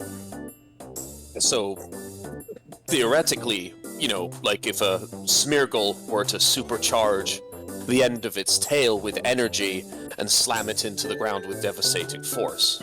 Oh god, you're gonna make it learn that move, aren't you? But, look, you're going ahead in the script.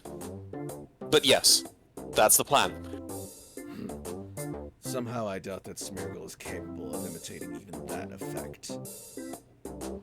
Well, it does a wonderful surging strikes that an Urshifu taught it, so we're gonna find out. He's gonna sort of like shoot you a look as you say that before he heaves a sigh and shakes his head. Impressive, but even so.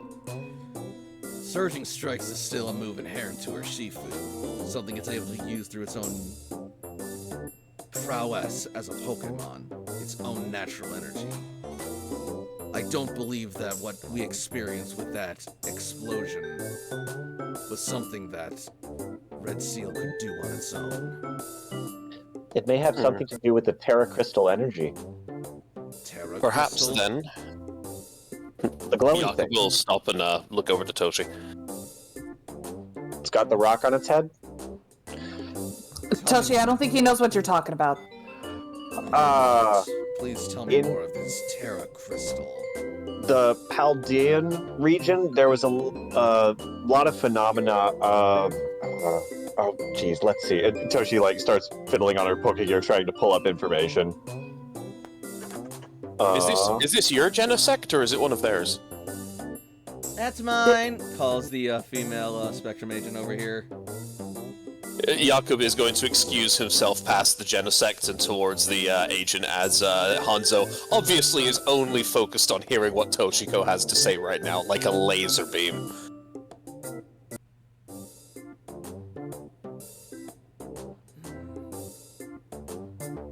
I see. So there are phenomena native to the Paldea region that seems to have made its way over here. The geology form of of- the world has indeed shifted far more than we realized then. The form of the crystal over its head seems to indicate there's different shapes that it can have, which I believe correlate with different Pokemon types. I don't have a record of all of them, but presumably any additional crystal hats that we see would fit the same pattern. I suppose that makes sense. Then I suspect that the one it bore empowered its steel-type abilities to be much stronger. I've dealt with Tinkaton before, but none of them hit quite like it did.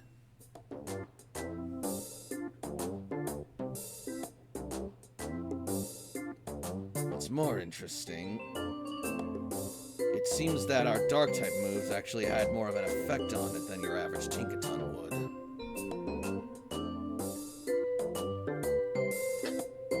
So it might have lost its fairy typing? If your dark types were more effective, you said? It seemed that way, yes.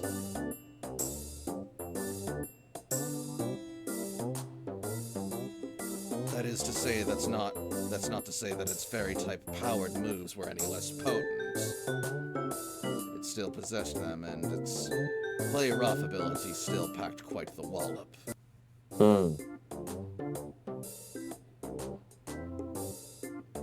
It's just... It seems that its natural steel typing seems to have overwrought its fairy typing somehow. Possibly through the terrestrialization process, as you put it. Toshi nods. That's my theory, anyway. That's actually really helpful.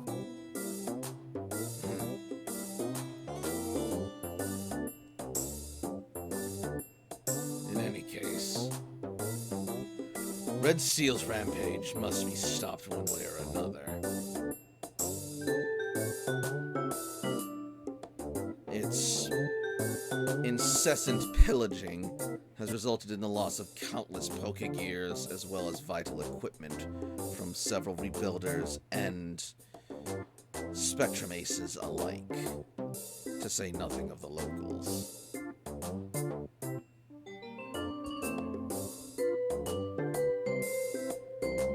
What's more, its ability to teleport may prove insightful on Team Satellite's own technology and abilities. How so? Well, if its ability to teleport comes from the fact that it used a piece of satellite technology in its hammer and is operating off of that, Then it has the ability to reverse engineer and apply that teleportation ability. Think of how much the game could change if we both had that same teleportation technology.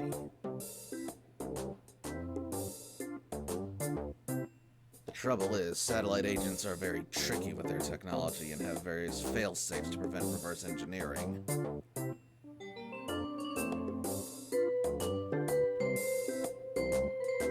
Yet it seems to have somehow bypassed those.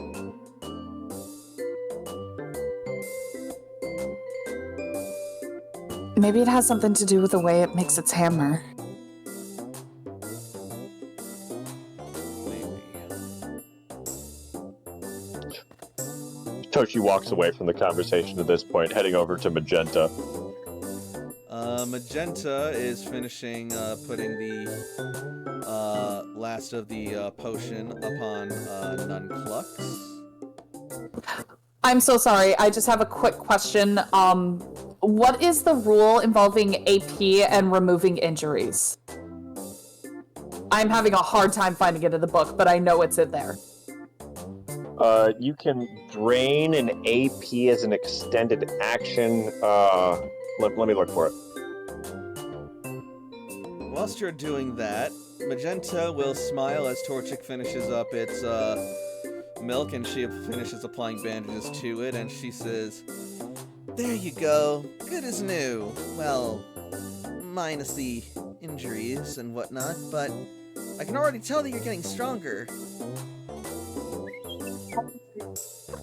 Do you need some bandages? How's Nunclux doing? Oh, it's kicking back. And I think it's gonna come back stronger than ever. And then at that moment, suddenly, Nunclux begins to glow brightly. Here we go.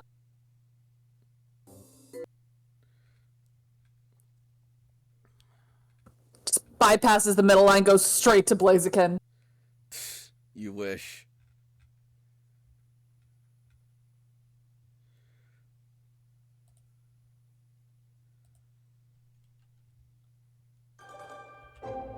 As the bright light engulfs Torchic, its body is going to grow considerably taller.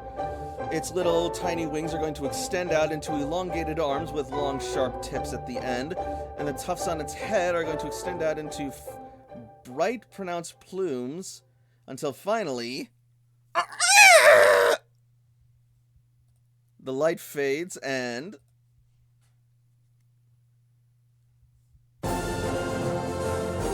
Nunclux has evolved into Combuskin! You evolved! That's amazing! Oh, I knew you were getting stronger! I just knew it! Toshi takes a picture of a joyful Magenta right next to Combuskin. You brought a Torchic out here and it only just evolved. Well, yeah, I'm training so that it can get stronger.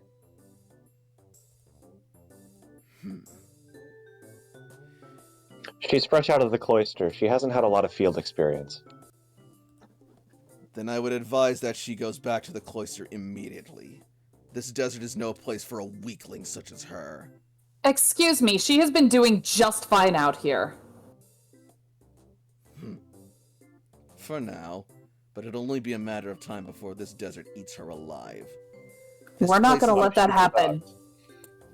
Layla is stepping forward, and Caliburn is starting to, like, kind of get that lumen over. Genesect is going to start to, like, loom a bit, but Hanzo is going to raise his hand and signal for it to back down. The Viridian Desert is the ultimate testament of survival of the fittest. A harsh and unforgiving environment where only the strong survive. Well, she must be strong, because she's here. She's only here because she's leeching off of you and your abilities. Oh, and what about you and your little legs? You could say the same thing about that. I've adapted. There's nothing... Exactly. There's nothing wrong with asking for assistance. It doesn't make her weak. If anything, it makes her work well with others. We have found that working as a team has benefited us immensely. So just because it's not your tactic, that doesn't make it any less effective. And what if when Red Steel strikes? What is she going to do against that with a Combuskin? We are going to be there with her. Then you'll just be having her as a distraction.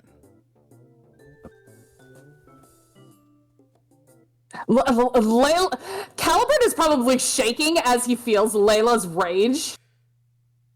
Yeah, I'm gonna switch the music up a bit.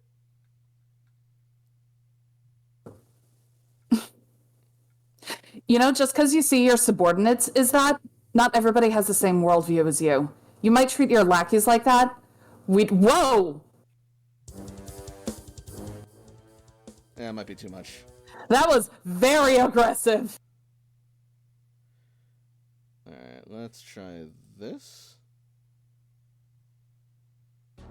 Works. Good enough.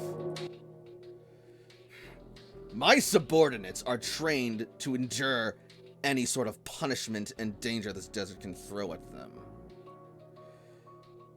And even then, they were overwhelmed. All the more reason I know that she does not belong out here. You don't know her like we do. So far, she has proven herself. I know a whelp. And when I see if one. You know what? No. No, I don't think you do.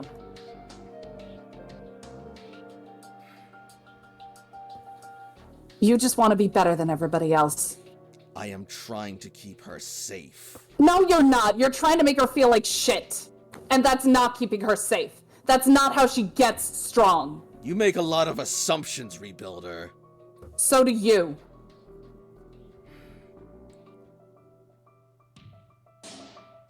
And how would you have her prove her strength then? That's why she's with us. Oh, If she wants to go back, she will go back when she is ready. Not because some arrogant asshole tells her she should go back.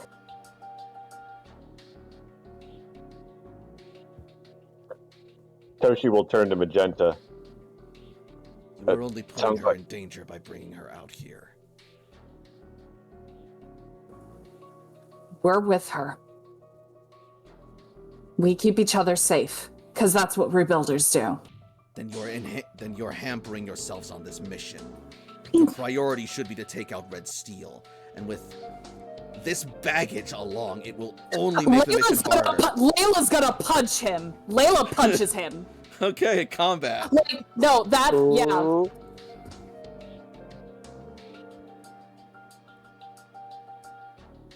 Oh, that was, well, not bad, but like...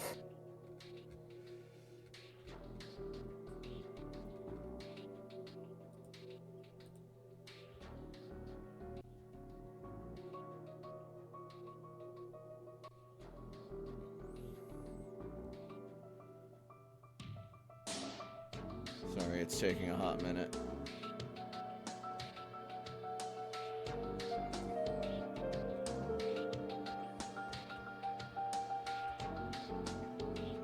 Meanwhile, as this is going on, Magenta's just sort of like standing there, shaking, trembling, and looking unsure. And you can feel just the uncertainty and even shame vibrating off of her body right now. But you also feel something else. Toshiko, make me an insight roll. Or intuition roll.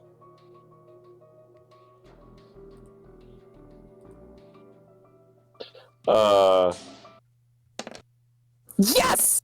On her or just in general? Yes. Do I get the +2 bonus for having a picture of her in my archive or not? No. How does that apply? Let me double check to make sure. It's 22, possibly 24. Let me look it up.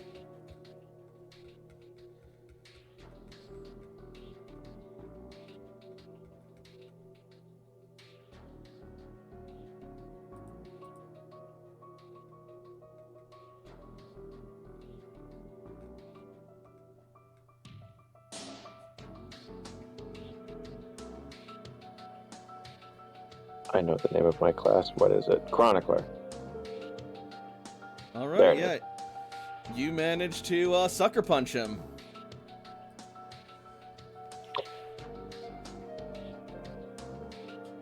Make a struggle roll. The profile archive gives a +2 bonus to charm, guile, command, intimidate, and intuition checks. So if it's targeting her, then I have an archive of her, and it would get the +2 bonus. But if it's just general intuition, it's only 22 instead of 24. All right, get the +2 then. 24. There's something else about her. Something familiar to your own ethereal essence, but different. Something more potent about her, just beneath the surface. And it feels like she's desperately trying to hold it back. Magenta, why don't we go this way a little bit? We're gonna go. There's a lovely tree over there. Let's try and get some shade. And then suddenly, Toshiko, you hear in your mind, he's right, I don't belong out here. In Magenta's voice. But she doesn't, but her mouth doesn't move as you hear her say it. Toshi responds anyway. It's not his decision to make. Come on, let's go over here. So, suddenly, so as you land that punch, Layla, he is, I'm so sorry. Did you still want me to make that struggle, or do you want me to do like one of Layla's martial artist moves? I'll accept a rock smash or something. Oh my god, rock smash is even worse. No, it'll be a struggle. That's how shitty rock smash is, Jesus. That's a rough Like thing to say about a move. That's still I hope that still hits. We're just doing it for damage. Yeah.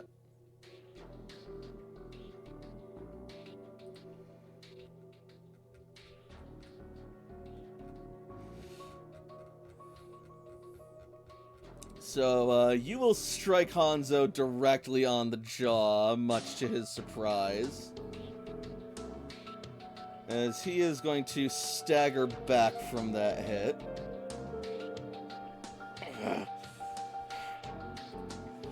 Insolent cur! You dare! Layla just glares at him, and Aegislash is like ready.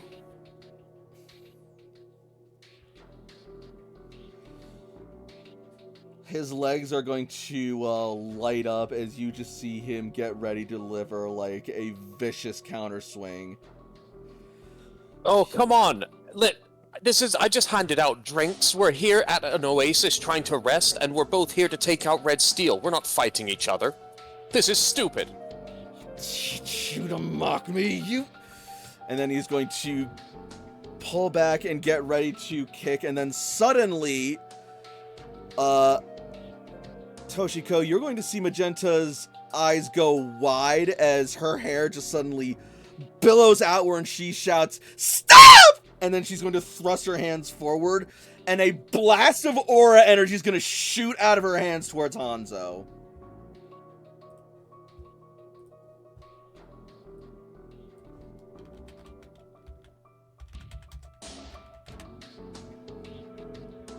What? She's a Super Saiyan.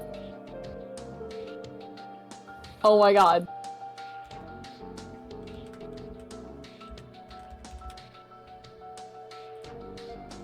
Sorry, just a second.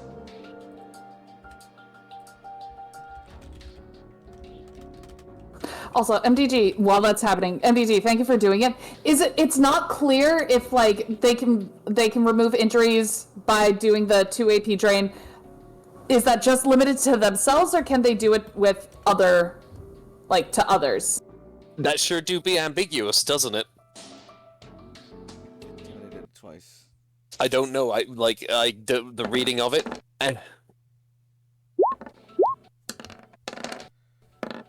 Trainers can also remove injuries as an extended action by draining 2 AP. Seems like it only affects the trainer. Yeah. Who are we healing? Our Pokemon because they took injury. It doesn't say from whom the injuries can be removed. Who are we healing? We're looking at the drain 2 AP rule in Page regards to 252. And we're healing our Pokemon because they took damage a lot. Yeah. But yeah, so... Like- sorry. Also, apparently, Magenta is a Super Saiyan. Aura Yeah. Guardian. As Magenta lets out a blast of aura that, like, strikes Hanzo on his mechanical leg.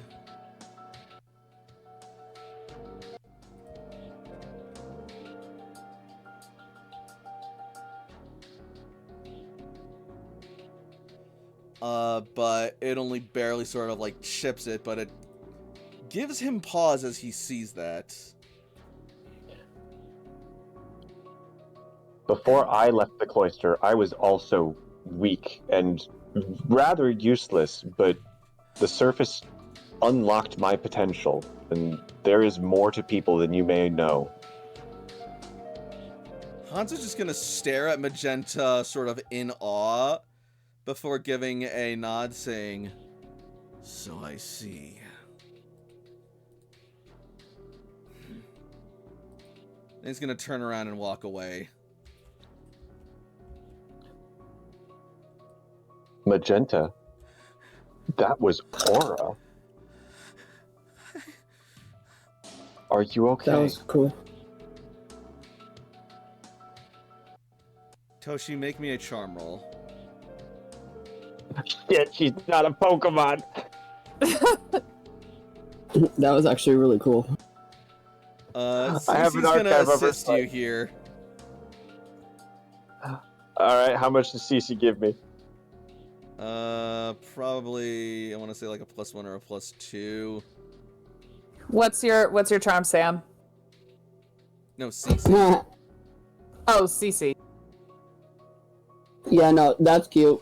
What's Sam's charm? Right. Fair. I'm gonna angle at a 1d6, Alex. Sam is hot but not charming. All right, so that's Exactly. Gonna be, so Cece has a charm of 4, so +2, I believe. So +2 from Cece, +2 from the archive, so this is 2d6 +4. Hey, that's not bad. That's bad. Hey. I think this is worth a skill monkey. Alright, skill monkey. Will be another +2. Hey, there we go. All right. That's it. That's better. She is shaking, and her face is like glossed over at this point as she just sort of like collapses down onto the ground. I'm sorry. I'm sorry. I'm sorry.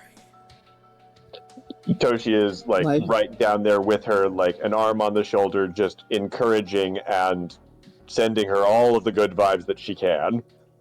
Sam's gonna go to Layla and say, "Was that not cool or something?" Nunclux is gonna go over to Magenta, put a feather on her shoulder, and Mincemeat is gonna immediately jump out of its Pokeball and just cuddle up to her as well. In response to Sam's question, like, Layla's still kind of calming down because Hanzo, like, really pissed her off. But, I mean, she is gonna kind of look towards Magenta and be like, I don't even know what that was. It's something you should forget you ever saw. Why? It's dangerous, and I do my best to make sure it doesn't come out, but I can't control it sometimes. And when So I you're psychic? lose control, sometimes people get hurt.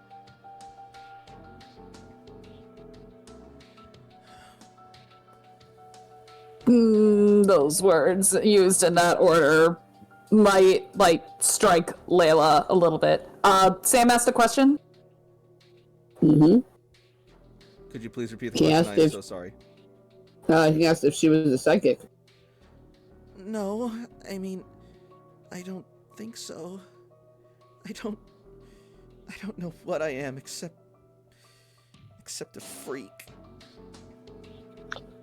You should, what you should do instead is you should stop calling yourself a freak, and you should actually learn to control it so it can stop taking over your life.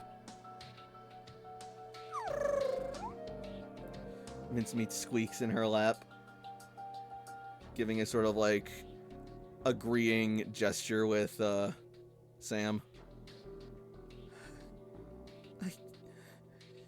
You don't understand. I don't. There's this force inside me. It's this energy, and I see it everywhere. I see it in all of you. I see your emotions, your thoughts, your feelings, your soul. I see it all. And it speaks to me. And I can speak through it. And it's like I can read people just by looking at them. And the color of their aura, I guess. That's not a bad thing. Toshi, is this like channeling? It's No. It's aura is Toshi tries to think of like what does Toshi know about aura to try and explain. I'm gonna call this occult education.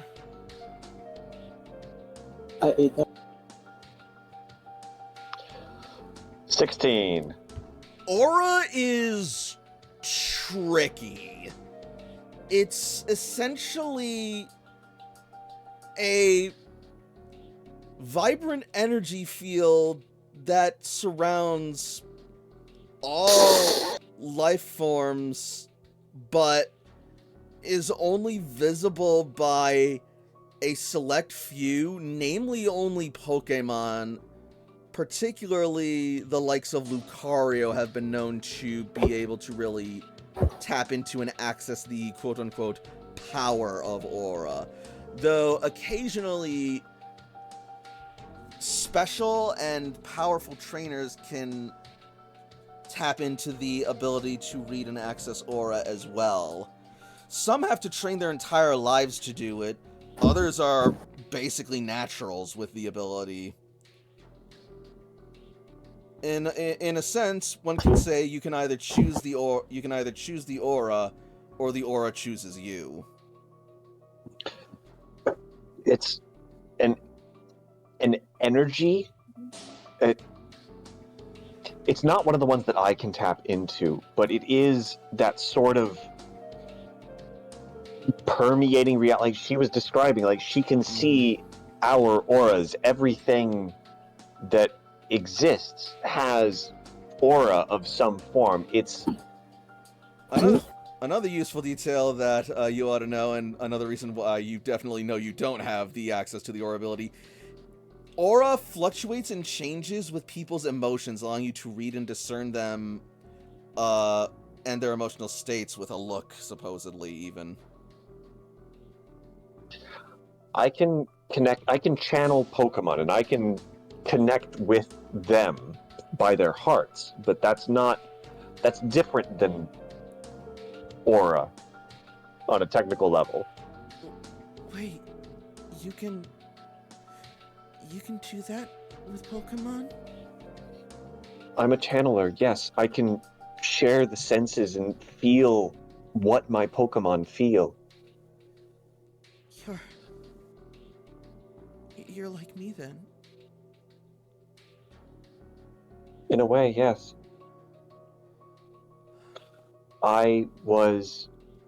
We were in Totem Jolteons? Or was it Totem Leafeons? We were in the Pokemon Center, so Leafeon. We spent the night in the Pokemon Center with the Leafeon tribe. Oh no, it was Jolteon. We spent the night somewhere with some totem Pokemon. A Totem Eevee. Toshi says the correct thing, whether or not I remember it. And when I woke up the next morning, I was able to connect with my Pokemon, and it opened my eyes to things beyond myself in a way I had never really considered. The world is so large and so interconnected. We are all connected.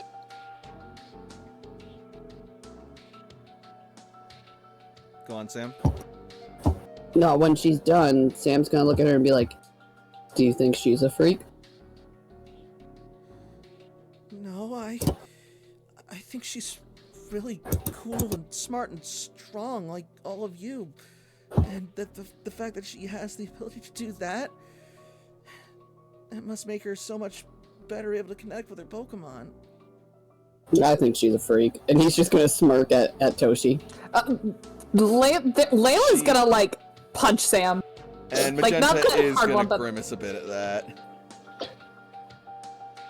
I'm dating him. He's allowed to. It's fine. He didn't mean it like he's.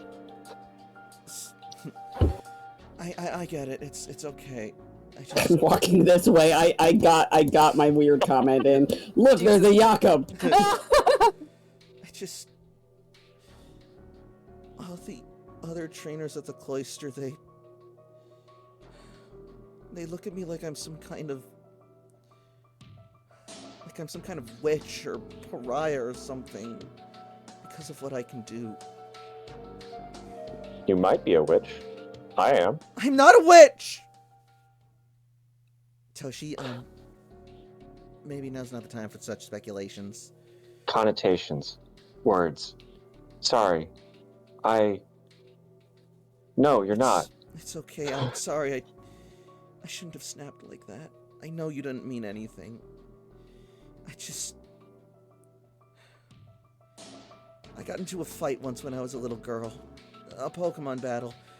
I lost and I didn't take it well and I lashed out at my opponent and then that energy came from me and they got hurt. And I've been ostracized ever since.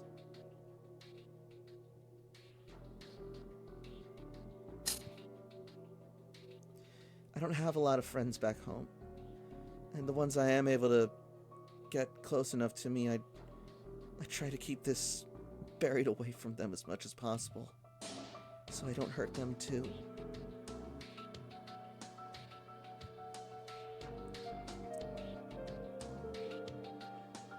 I understand if you don't think it's a good idea to keep traveling with me.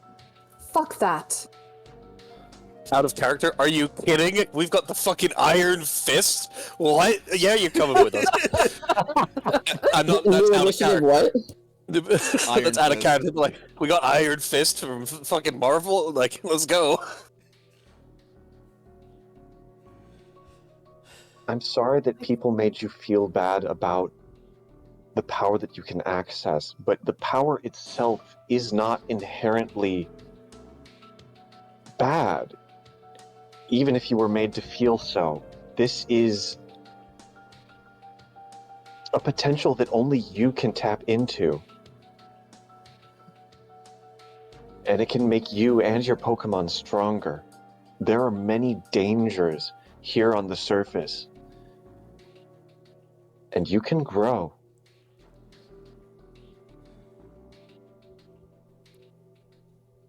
Layla, you were having an outburst. I mean, like, yeah, because she said, like, I understand you won't want us on the team, so Layla's like, no, fuck that. And fuck those people who thought you were a freak, because you're not. I am, though. No, you're fucking not. And even if you are, who gives a shit? Layla, What roll you command. have. I could do Demand her ass. Oh, I will. Be a leader. I mean, I could do better, but it's not Spherical bad. joins in, and the small painter dog is also going to attack Magenta. Aw, And by attack, very little damage is being done right now. cuddle puddle. Continue. Oh, I don't know what the result of the 20 was. She's going to look up at you, and you have her attention, and she looks like part of her believes it. I get wanting to hold something back because it hurts somebody. It may not be weird force, vacuum, whatever that cool shit is, but I know what it's like to hurt people when you don't want to. You do? I don't know if you've noticed, I have anger issues. Anger. Tochi is also looking down and away, kind of. I was gonna say, nobody say anything. I see it. You burn with a fiery red aura, but it's not evil. It's not malicious. It's just wild and passionate. Okay. What you just said, that's... I have learned to use that anger and incorporate it into my fighting style. I've managed to use that anger to control it and direct it. I'll admit I'm still working on it, but it's made me a stronger fighter. What you have, it doesn't make you weak. I never asked to be strong, though. Not like this. Then be strong how you want to be strong. I just want people to stop looking at me like I'm some kind of monster.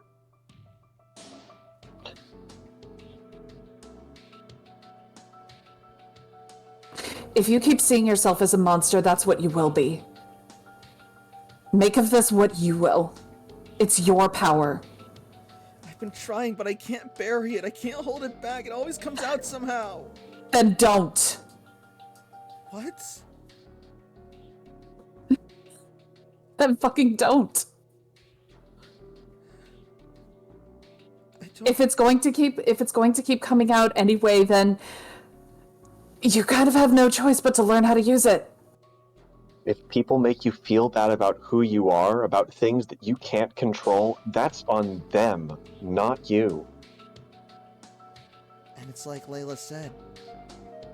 It's not a matter of not using it, but rather how you direct it. Because when pressure builds up, eventually it's going to get released. And if too much builds up without any release beforehand, it'll explode out and create devastating damage. But if it's properly channeled, even that destructive force can be used to make wonderful and beautiful advancements and benefits.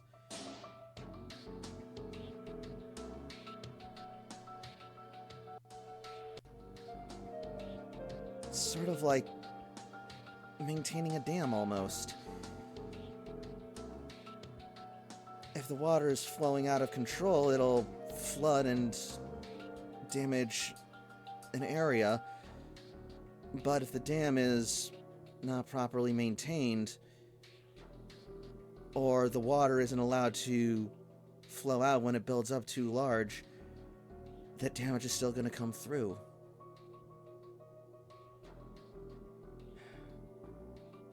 I think I get what you're saying.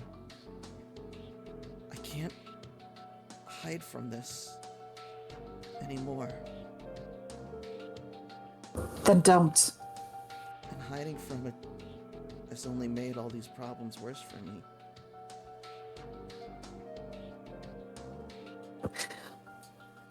So let's learn how to use it then.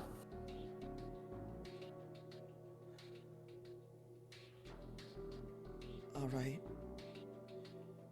I'll try.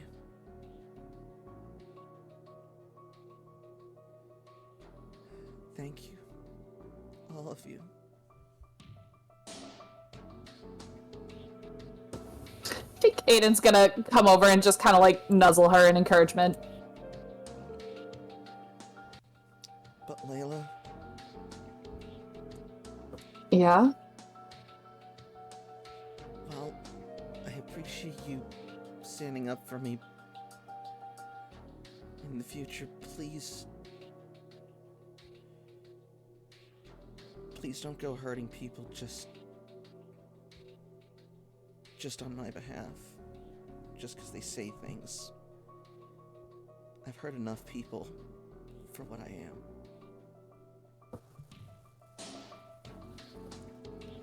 I am going to try that, but in my defense, that was not you hurting Hanzo. That was clearly me hurting Hanzo.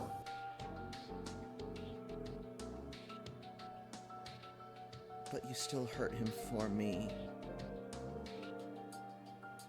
No, I hurt him because he pissed me off.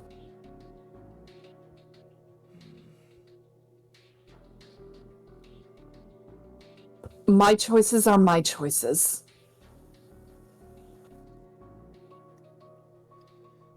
And I have to live with that.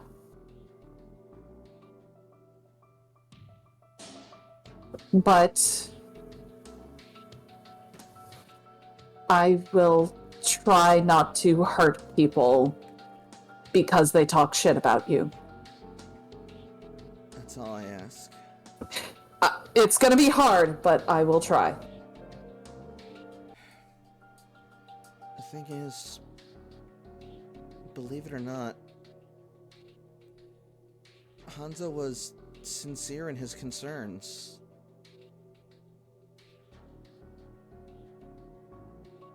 He wasn't...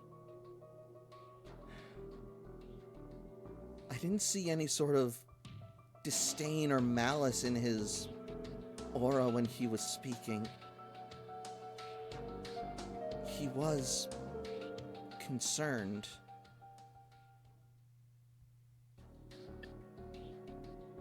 Facing Red Steel will be dangerous, and you've gained experience already in the desert. If you want to go back, you can have a ride.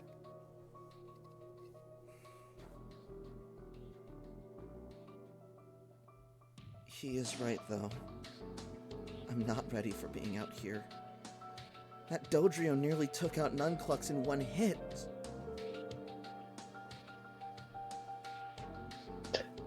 And then Nunclux evolved and has gotten stronger. The more you survive, the more you will grow. And you deserve to not be treated like shit. You might... There's a whole big world out there. You might consider other places than Viridian. But even so, if your mission is to take out Red Steel, then maybe I should go back, because maybe I am just gonna be a liability. You are not a liability. I'm not, but if I can't hold my own, then aren't I just... You have held your own out here. You've got this far. Nunclux evolved. If Viridian Desert is as dangerous as they say, you wouldn't have been able to catch that Scrafty.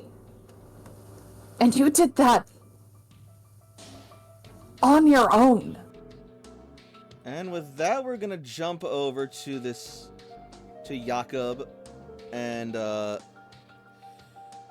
Sam over on the other side of the oasis.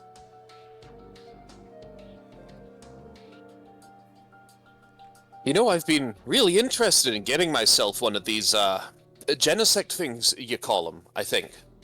You said that this one's yours. How do you take care of them? They're very different to other Pokemon I've seen before. Well, without getting too much into the trade secrets of Genesect, I can say it involves a lot of, dedication, discipline, and, metal polishing. The Vaporeon tribe is offering to sell me one at a pretty decent price. What? So... How did they get a hold of one? Where are they? really You need to tell us questioning- right now. What? Oh, I'm sorry. What was that? What was that, Sam? Are you really questioning the Vaporeon tribe? Of course we are. They're violating our copyright. Do you have a contract? Yes. How do you know? I know somebody didn't strike a deal. Okay, look, I'm not asking about copyright contracts. I'm planning on buying it off of them. That is an illegal not- act, and if you do that, you're going to be an enemy of ours. How is it illegal? Because we own the trade secrets of manufacturing Genesect, and they're not for resale in any other market. And if you take one, that's buying stolen property. They're manufactured? That's weird. Enough. Hmm.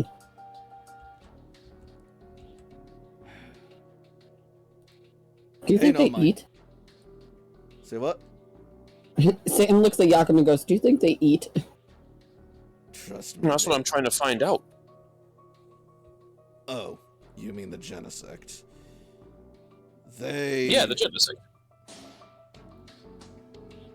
They sustain themselves on various different energy sources. Food, electricity, minerals, anything? A bit of both. They are cybernetic creatures, cyber-organic rather. So they have a strange hybrid of energy consumption. It's all more than I really care to really think about. All I care about is that they work. The brochure that that salesman showed me with the Genesect showed me pictures that it can it fly, or is that not true? Yes, it can fly. It possesses the ability to fly. No wonder they're charging such a high price for it. It does sound like it's worth it, though. Do you happen to have that brochure? And I don't care about any of this right now. But, sir, they have a stolen... Or he's making things up. In any case, that's not important right now, and we have our own mission to focus on. Plus, this isn't the first time a Genesect has gone missing. That matter will sort itself out one way or another. Our mission is to focus on taking down Red Steel. And Let's look at it this way. This is something that I'm sure that is not your thing to deal with or mine, but I'm sure there's other people who are part of Spectrum who would be able to deal with that. So consider the information just a gift. Right. Okay then. Thank you for the information, I guess. Besides, it's a bit more money than I have right now, so maybe if I make some more money. But either way, Grunt, give him a more proper and respectful thank you than that for providing invaluable intel. Yes, sir! And then she's going to stand up straight and bow to you. Thank you for the information. Your contribution is greatly appreciated, sir. Better. don't take him so seriously. Do not undermine me. Now, we've been taking a decent amount of time to rest here, but I feel like the longer we allow Red Steel to potentially get time to rest and relax as well, the worse it's going to be for us coming up. So we may want to get to them soon. Agreed. But first, I'd like to talk to you regarding your friend Magenta. Of course. Are you aware? Here or... He is just as decent a place as any. Yeah, go ahead. Are you aware that your friend Magenta is an Aura Guardian? No.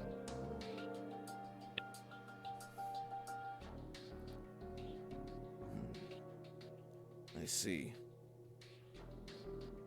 I also suspect that you don't have any idea what that is. You're 2 for 2 right now. I don't suppose either of you have heard of the Pokemon Lucario or its previous form Riolu. Have I? Pokemon education. Can I get a bonus in case Toshi would have She was rambled about jabbing her it? about it at some point. I'll call that an assistance from Toshiko. Okay, Nice. what am I getting? You get a +3 if it's half my Pokehead. Then that. That tracks.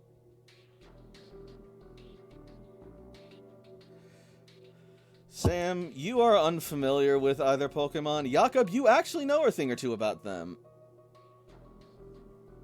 So yeah, Lucario and Riolu are both Pokemon, originally native to the,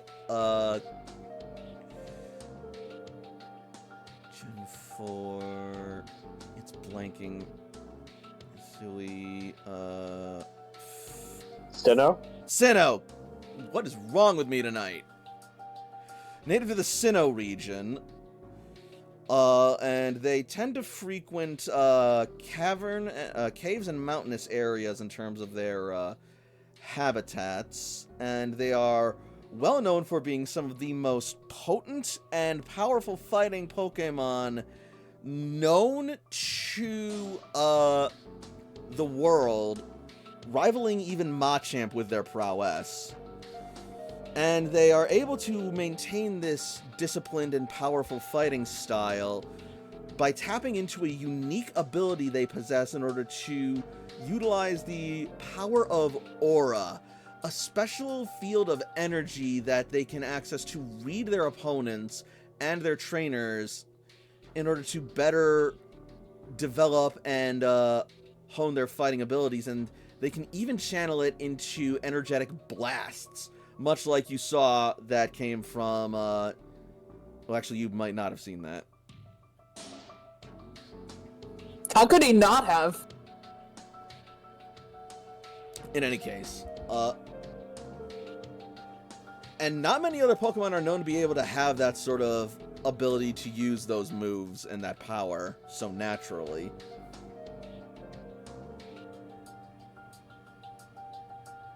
Sounds like quite the gift. It can be, if properly Also honest. Also sounds like quite the curse if you don't know what to do with it. I imagine she's under a tremendous amount of stress, if that's true. She is, and her power is quite potent. It even managed to scratch my leg armor. He says, showing off the dent and the chip from the tip of the edge of his leg brace. We'll have to find her an appropriate mentor to teach her how to fight and how to use her skills. That's a good idea. Keep an eye out in case I call you in the future about that. Funny you mention that. You all need to focus on your mission with Red Steel, and she needs someone to look after her and train her abilities. But I understand that you refuse to part her or leave her and send her home. You've formed a bond with her. So be it. But at that same time, I would not want you to jeopardize your bond with her by putting her at risk against the likes of Red Steel, nor the mission by having her be some nascent-sitting target against something so overwhelming. So I propose this. As you go off to deal with Red Steel, you leave her here and I can help her better understand and hone her abilities, or at least get her started. Hanzo, I'm not the person you're going to have to sell that to. And Jakob kind of turns and looks over his shoulder towards Layla.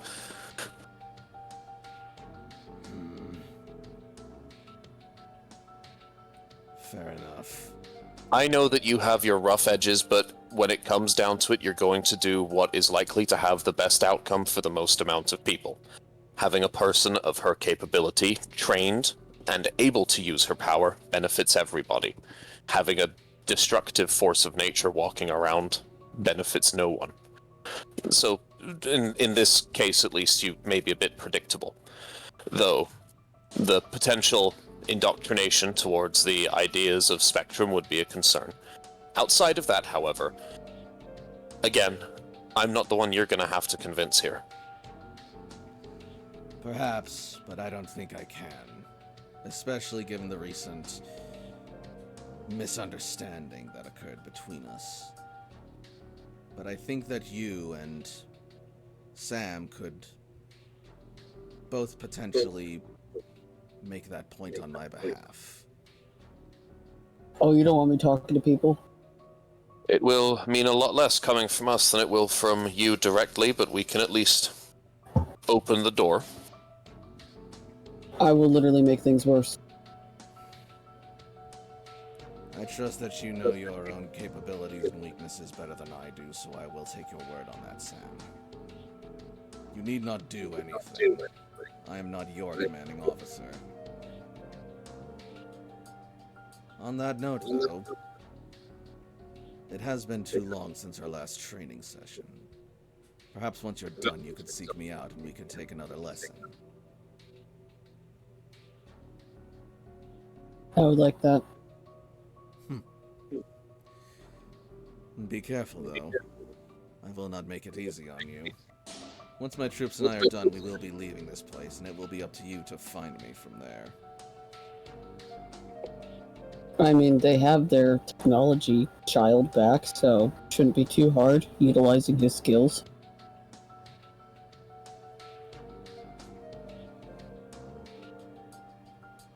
I'm glad to see that you're optimistic. Let us see if you can back it up with competence. How's stating fact? He's gonna look at Jakob. Was that not fact? I'm not very good at that whole facts and knowledge kind of thing.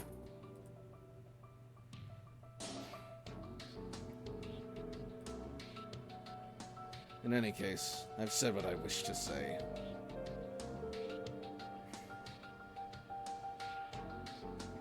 But We'll see how that discussion goes when it happens.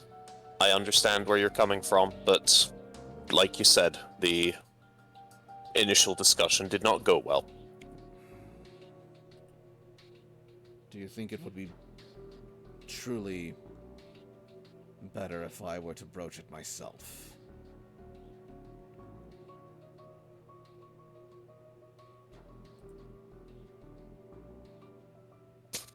Well, like I said, let us open the door first to see if it's even possible. If we can't convince them it's a possibility, there's no chance you would. I agree. Very well. I shan't keep you any longer. Do You as and your team wish. won't be leaving for the next 10 or 15 minutes. We'll go and approach them, and we'll see what happens. Indeed. Now I must go tend to Kanabo. Jakob will nod and then look towards Sam and nod towards the group. Sam's gonna look back at them.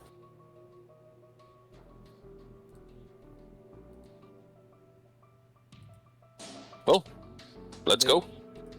They appear to be huddled very closely and tenderly around Magenta, who seems to be embracing a cuddle puddle of sorts. Do I have to be a part of that?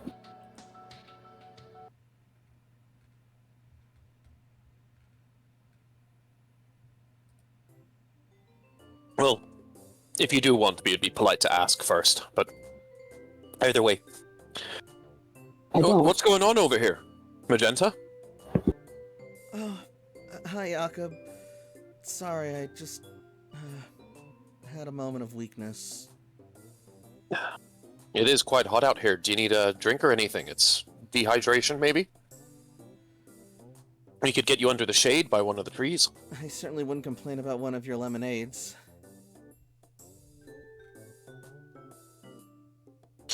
Let's head up a bit north here. Let's go sit under a tree, get some shade, and take a little few minutes to relax. Okay? Does that sound good to everyone? I think we should probably be heading out soon, but... Alright, I guess. 5 minutes. Desert hot. Toshi set the timer. Layla kind of like composes herself and will head on over with everyone. Aiden will be recalled.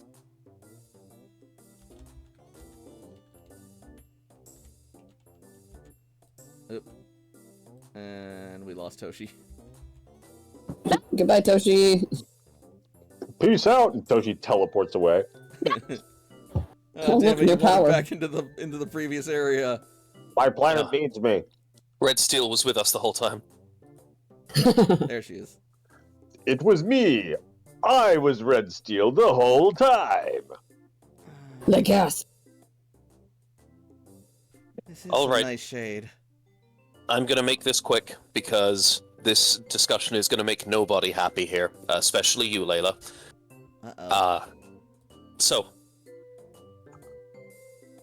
Hanzo makes a solid point when Hanzo mentions the danger of red steel and the chance of damage to people whom we don't want damage. Now,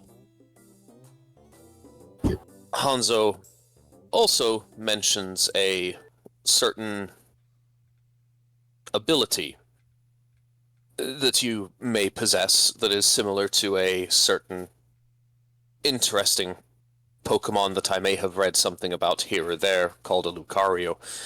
Something about a kind of inner power, something of like that nature.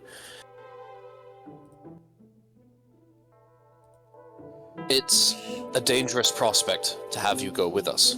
And we do want you to go with us, but it's a dangerous prospect. Magenta's face is going to sort of buckle a bit as she sort of like curls up into her knees, and you see her eyes sort of like water. It's also a dangerous prospect to have you off in the desert on your own. Whether you're flying on one of our Pokemon back or not, that puts you in a sense of danger. So, I think the safest place that you could be is with us. That is my point in this argument, and that's my position. However, and this is why I said that you're not going to like this, Layla, is Hanzo believes that the most useful thing to do would be to have Magenta stay behind with him for mentoring of usage of her power in a more directed way for the time being. I'm sorry, what? Yep, see, that's the reaction I expected. Hanzo knows how to use aura? I don't. Not necessarily. Didn't seem like it any of the times we fought him. He is, however, a skilled and disciplined warrior, so he may be approaching it from that angle. He is a good instructor. I have learned things from him. He is a good instructor for you, Sam. Sam, He you might also, not be the same for her. Correct. We will not know that yet. And Sam, you also know that he may not be an Aura Guardian, but he is still a ninja, so he does have access and experience handling mystical martial arts. And to top it off, Layla, he may not be an Aura Guardian, but he is a ninja.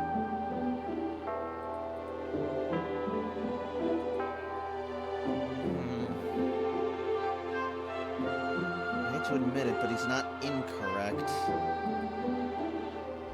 My main worry is that the influence of him and those around him is going to put ideas in your head that are not going to make you into a better person. His aura is confusing, in a word. It's like he's focusing so much strength, but beneath it there's desperation. I almost understand it in a way. Would you want to stay with Hanzo? The decision ultimately is yours.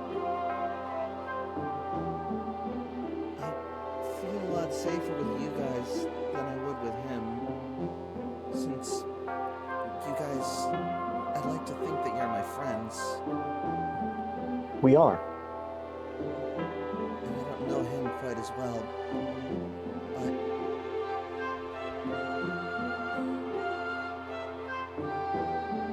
I also just don't want to get in the way, and if he can teach me more about controlling my power, maybe I could.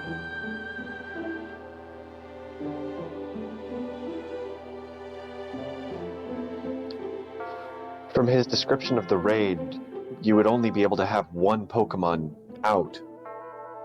If you were to come with us, who would you use?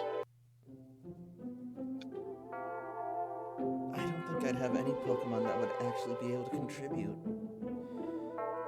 If Tinkaton is a fairy type, that's gonna wipe out nearly all my arsenal, and even with my fire types, they're barely above level 15 yet.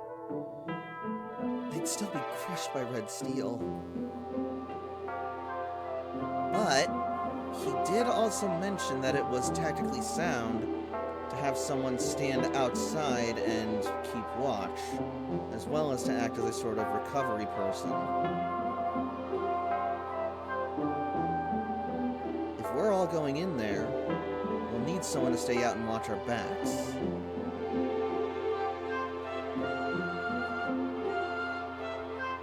Layla kind of makes a face like she has an idea, but she also looks like she's hesitant to bring it forward.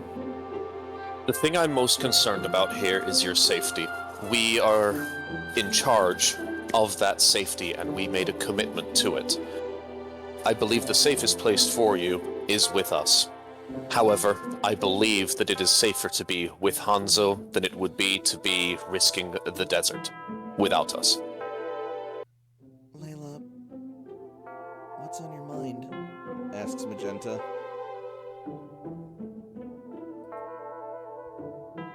Layla kind of chews her lip a little bit and says,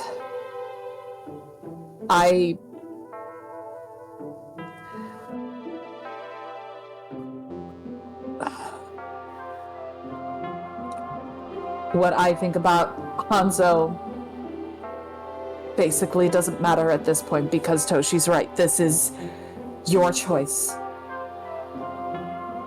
Maybe, but you know more about Hanzo than I do, and I'd like to make an informed choice.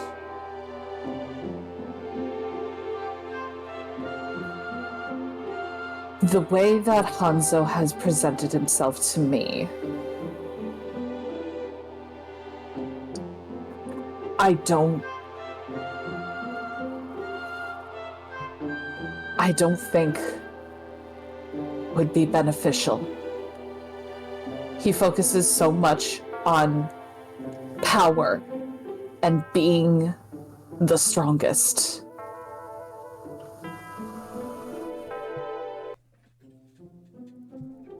I don't doubt that he's an efficient teacher and a good fighter. I don't doubt that at all. But I don't know if the way that he teaches you is going to be helpful to you. I would much rather we try and find some other, I don't know, someone else who is familiar with Aura and have them be our teacher. But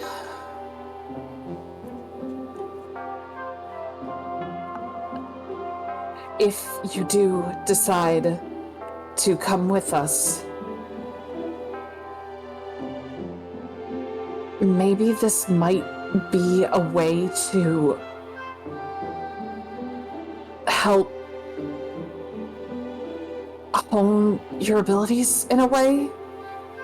Like, I know field experience is a different kind of teacher than having an instructor in a safe environment, but you can do something that none of us can. You see auras. I think, because Toshi, you're always saying that that you're always trying to connect with Pokemon and trying to understand them. Like, if she was able to see its aura, like, maybe we could find a better way of approaching it. You know what it's feeling? Yeah. So quickly, be difficult to spot. But not impossible. I'm just saying that, yes, it is risky. But I don't think you'd be useless if you did come with us. To be fair, Magenta, if you're useless, as will I have a lot of dark type on my team. It's not about your weaknesses, it's about how you make them.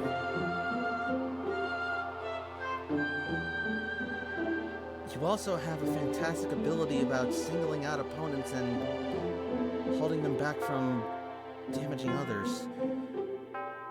Even if your Pokemon doesn't necessarily withstand every blow, it could still be enough to keep its attacks from doing as much damage as they could and letting us win. I'm sorry, that makes it sound like you're being a sacrificial decoy or something, but no, it's not what I mean. It's okay, I get your meaning. I use my weakness as my strength.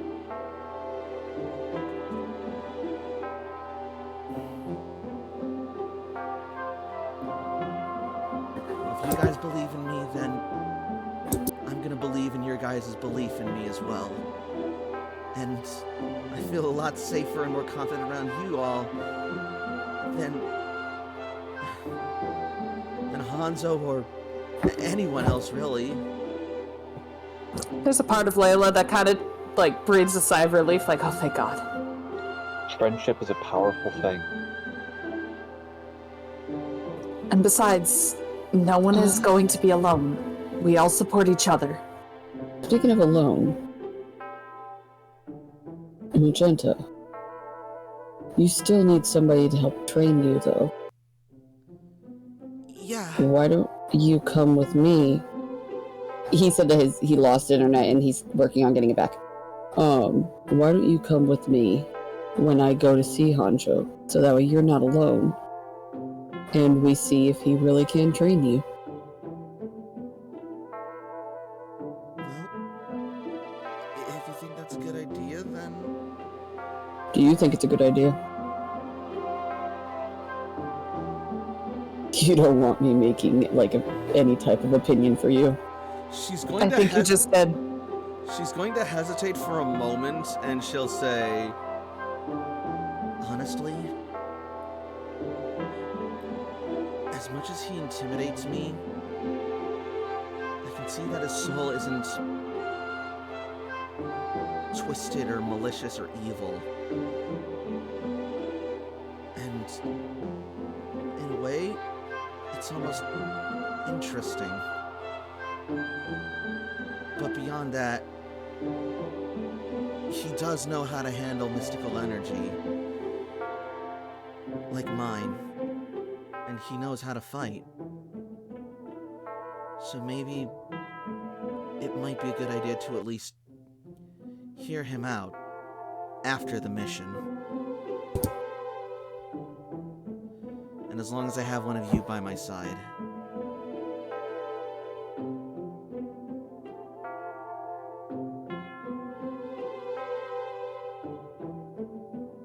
You know, not now, but someday soon I'd like to see what you see.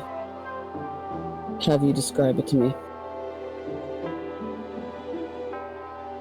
I'll try.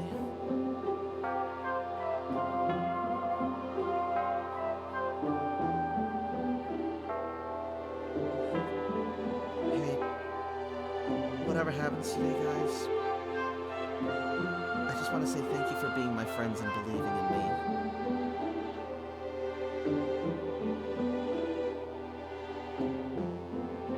Sam still has the look on his face like we're friends. You're worth it. Cece's gonna smile back and give a thumbs up. Of course! You're a great trainer, and you've got so much potential, and you're much stronger than you realize. We're glad to have met you, and we're glad to have you with us. Always.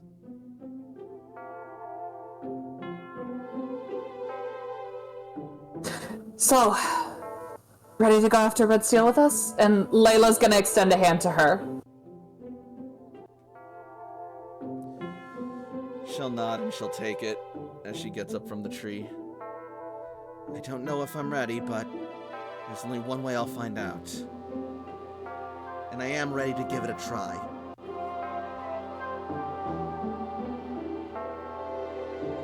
Then let's go. All right. So, this is gonna kind of switch up my plans a bit, but given the time remaining tonight as well as how much time we've spent here, I'm just gonna say that you guys make your way over to where Hanzo and Spectrum directed, and you'll come across the bonds of Red Steel's lair.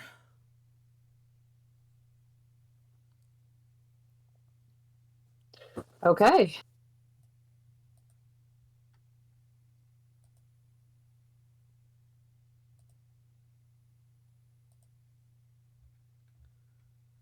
There's so many shinies. Alright. That really sucks for them. You guys will be entering from down over here. Those fancy schmancy cars. Maroon would have a field day with this. Yeah, but have you seen the helicopter? Maroon would have a field day with this. As you enter the area, you come across a veritable junkyard of scrap and metal. Oh Stones shit, and AJ would also have girders. a field with this. Where the fuck is AJ? Back at the cloister repairing the relay. Somebody mark this on the map so that way the boy can have his junk. Toshi will ping the Phrasing. GPS.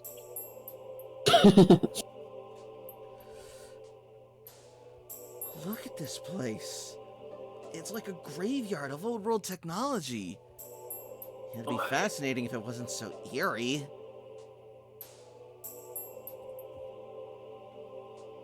Any sign of Red Steel anywhere?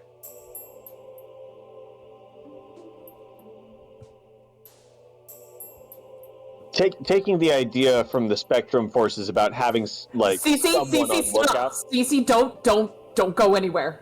Cece only gets this far, and then Sam will gently grab her elbow.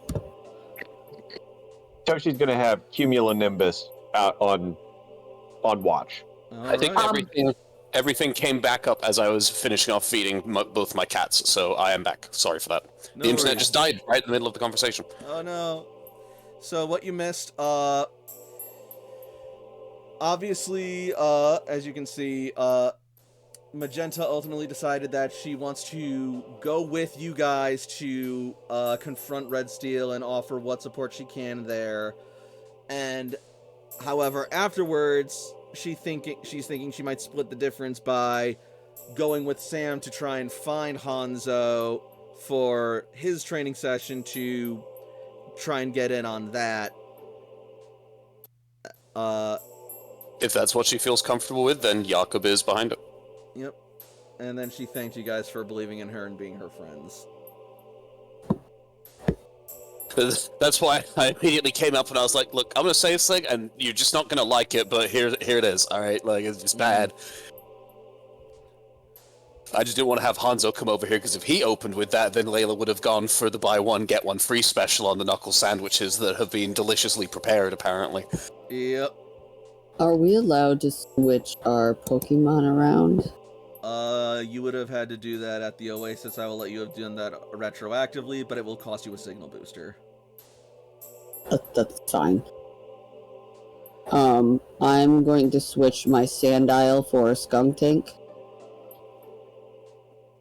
If there's a signal booster, Himbo, were there any switches you wanted to make if there's one being used? Yes, I know exactly the kind of character that I'm bringing for this, and it's Blissey. Blissy's coming with us. So, before you Smart. send out Q, Cece's gonna take her arm, Toshiko, and say, Remember what Hanzo said. If we send out one Pokemon, we might not be able to send out another.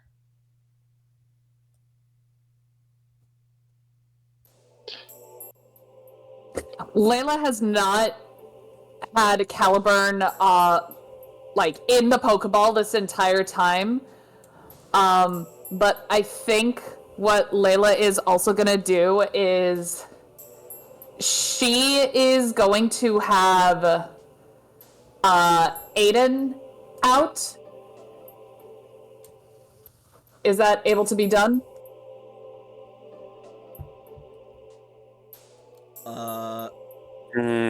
So, if I may, are you implying to use Caliburn exclusively as weaponry and not as a Pokemon in the upcoming fight? I was kind of hoping to get Focus Command, but mostly like I believe Caliburn it's would- being built specifically so we do not get to Pokemon. Got it. Okay. Is that how it is? Layla, you do have focus command, though. I do. I do as well. So that's why I'm kind of, I don't know, like, can we not?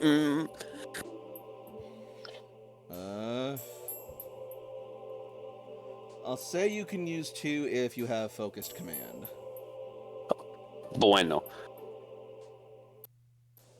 Would Q have been out as a cloud scout in the sky previous to getting to this map? Like, if it was out previously, would that affect the ability to... I'm gonna leave it up to you to necessarily take know. that risk. I'm Yeah. not telling anything.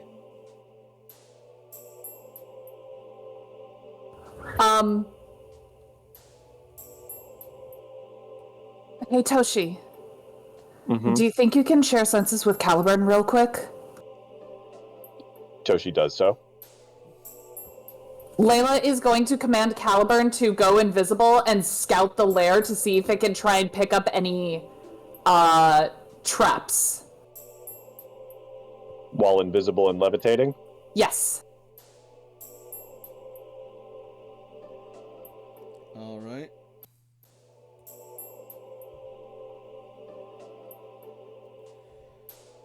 Have Caliburn make me a perception roll. I'm trying to find a thing that would note invisible.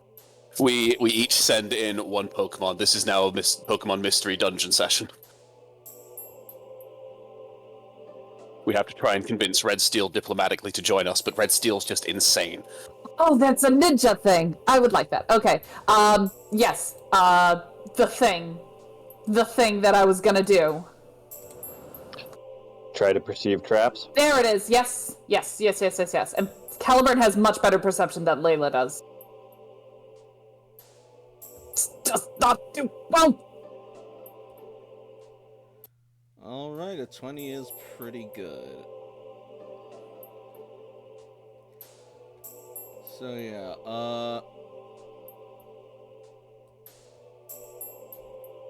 Caliburn can make out that there are some traps in your nearby area around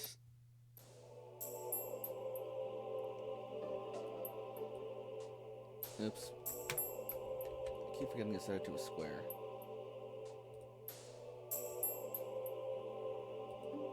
There is a tripwire between these boulders. A twerp wire? Okay, you know the day I've had. Very, very appropriate for Pokemon. Okay. Where? We and not. I'm not. That looks like a you problem. Because I was just put there. I'm just giving you a sort of like box of the general area where the traps would be. Oh, so we don't know exactly where it is, but it can definitely say, like, somewhere in this area there are definitely traps. Correct. Got it. And Aiden is in the air. So we can't rule out that square as being safe. Correct. Layla, come this way a little bit. I don't like the vibes of that area.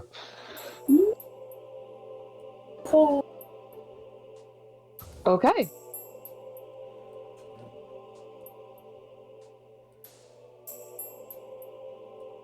Hey, Sam, Yeah.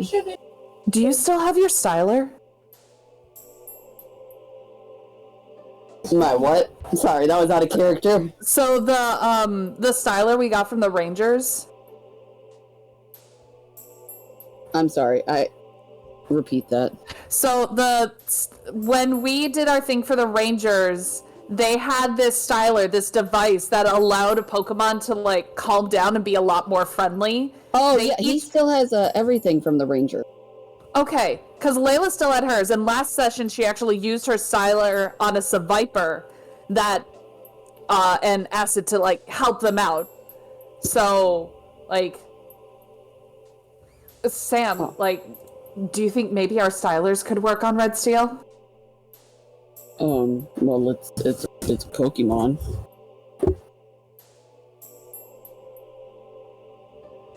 I would think. Okay. We won't know how the styler energy interacts with the terrestrialization until we try. Hey, Tochi, you got one of them lock cases? I do. Do you need one? I'd trade you for one of them. Give me one Ultra Ball with a little bit of pep to it. Here, and Toshi will just hand him an Ultra Ball with a lock case on it.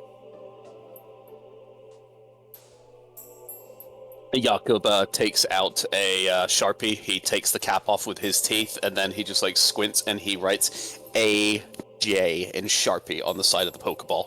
Because it's the AJ Lock Case edition, so it's special. Aww. Something tells me that if any Pokeball is going to come in handy here, it's going to be the timer ball. Yeah. Probably. When it comes to something like Red Steel, I'll take anything I can get. All right. Toshi's gonna move a lock case off of a Dusk Ball onto a Timer Ball. We just got to be careful, though. Those of us who are using our focus command training, we're probably going to be locked down to only movements for the duration of this fight. A bit of what Correct we me. get is going to be crucial. Correct me if I'm wrong. What is Fairy type's weakness?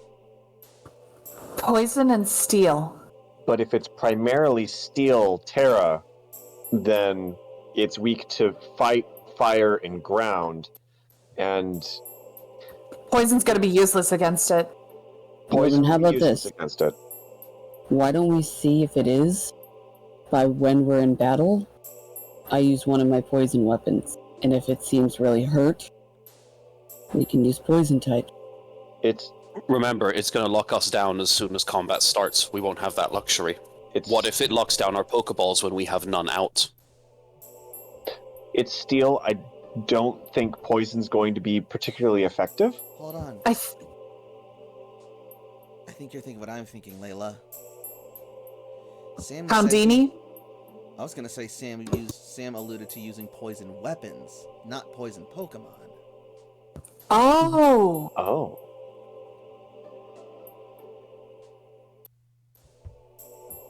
Let's hope its steel typing doesn't make it immune to that. Well, if it does, that'll only prove our point and serve to further reinforce our strategy. Okay. As for Houndini, wouldn't be the worst choice. Though Houndoom, I don't know if it's on the more frail side or not. At the very least, its fairy typing won't be super effective thanks to Houndini's fire typing. And a Mega Evolution is still a Mega Evolution that can be brought out. And if it does Oh, lose its jeez. fairy's typing, then those fairy moves will be weaker. Let me tell you one thing. That's She's not frail. As for Layla, we don't know that for a fact. Hanzo did say that its play rough hit really hard. Still. Fair enough. Still, I think, wouldn't the fire type make that weaker?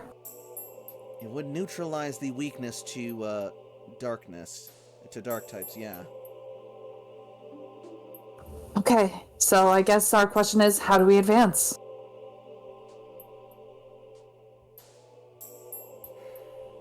One step at a time and treading carefully.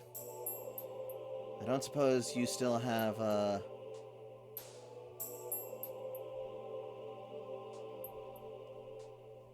No, I guess you wouldn't. What? God, why am I blanking on so many names tonight? Zygarde.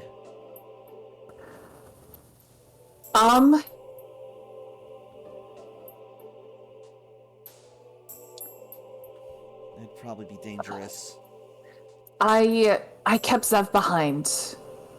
Mainly because of the dragon typing.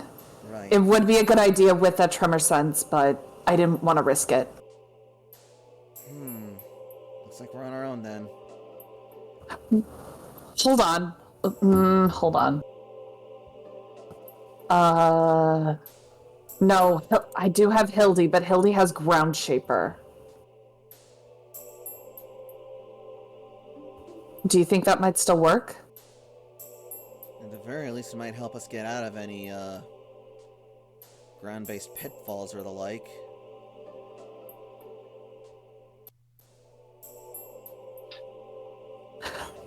Okay.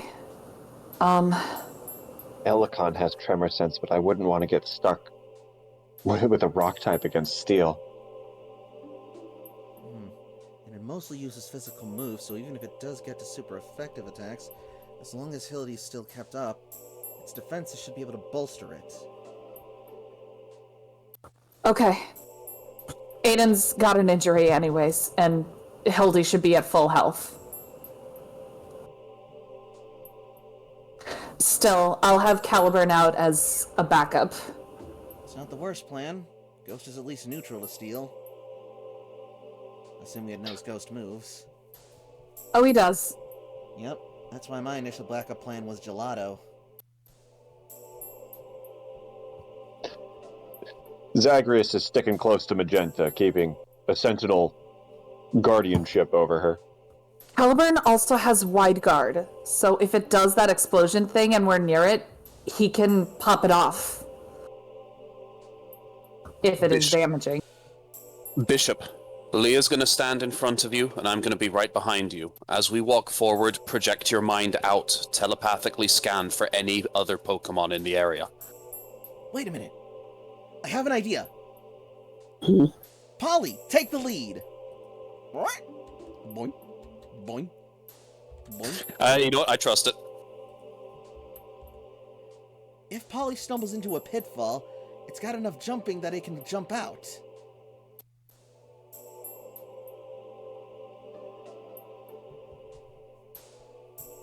Just a thought. Layla is actually gonna get on Hildy, like, to ride. Alright. Hildy is mountable... Mountable 2! Hildy can have one other person on with her. If it's alright with you, I think Magenta's gonna ride, side saddle. Or, no, that's not right. Is gonna ride with you. Zagreus will walk beside.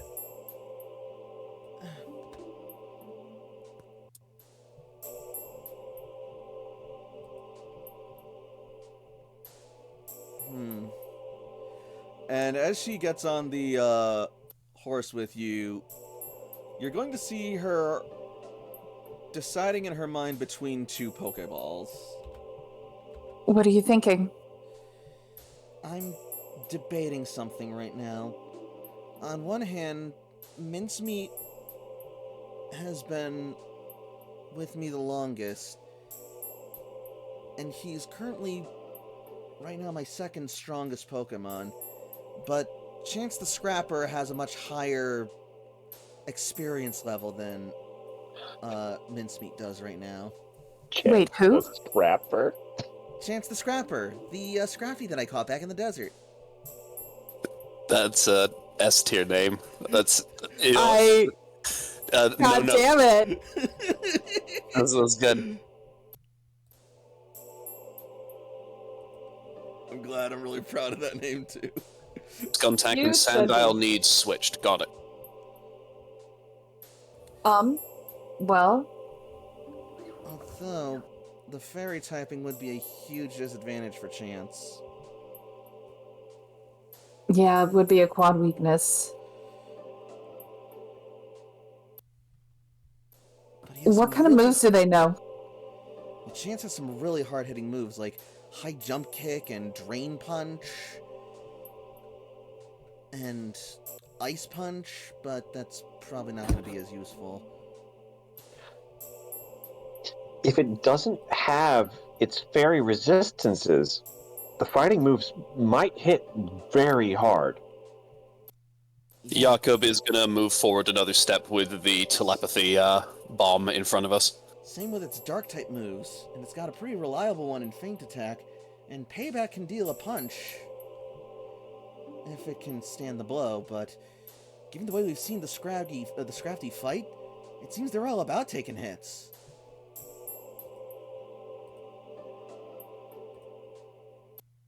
It sounds like you've decided. Mincemeat does need some rest. All right. This is going to be our big debut, Chance the Scrapper. Let's show him what we're made of. Make sure, please, stay back for the first round of combat so we can try to see what's happening, and we need to stay spread apart. If what Hanzo says is any indication, if we stay too grouped up, we're done for. Understood. Bishop, as mentioned, scan forward 12 meters out. Do we want to start splitting up and taking positions now so that way we're not grouped up? All right. I'll head northeast.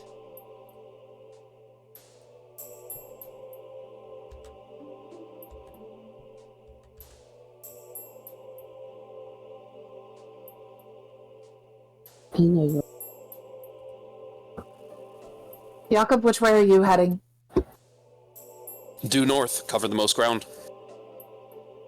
Toshi? Sam? Shall we go west? Yeah. We'll go west. We'll Then take the we'll- left flank. We'll stay south then.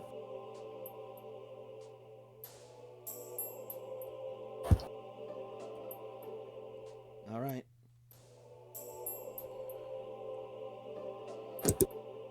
And everyone, please move square by square as you move so I can chart your movement. Or at the very least, keep a charter of your path.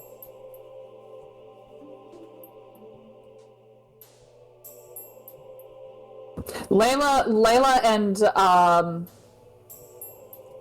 and Hildy are staying right where they are.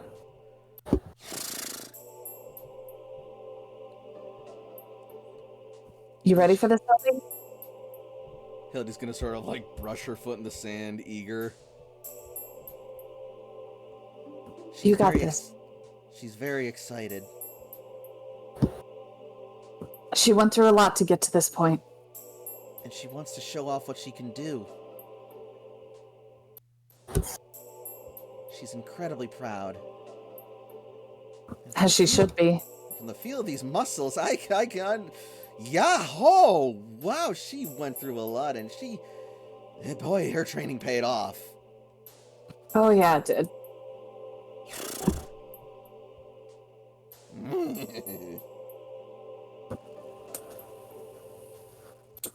Trying to tell me she'll go.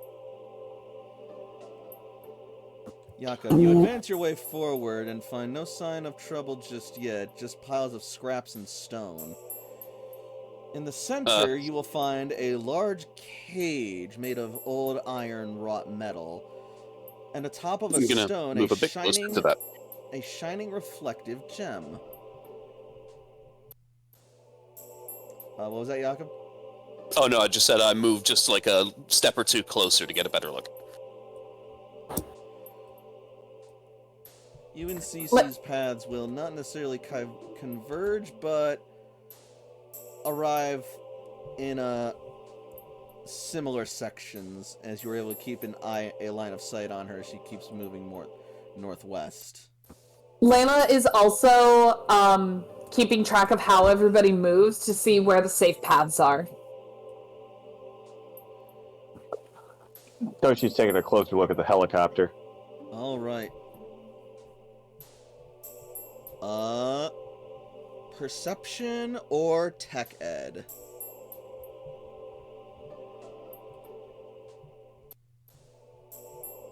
Is this Did you for get touched? Toshi and Sam?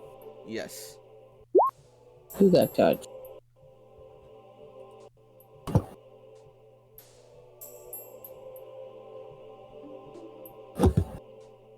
Tracks. I got interested in the dead bodies. All right. You see that the dead bodies actually appear to be the ravaged and scavenged remains of Team Satellite uniforms.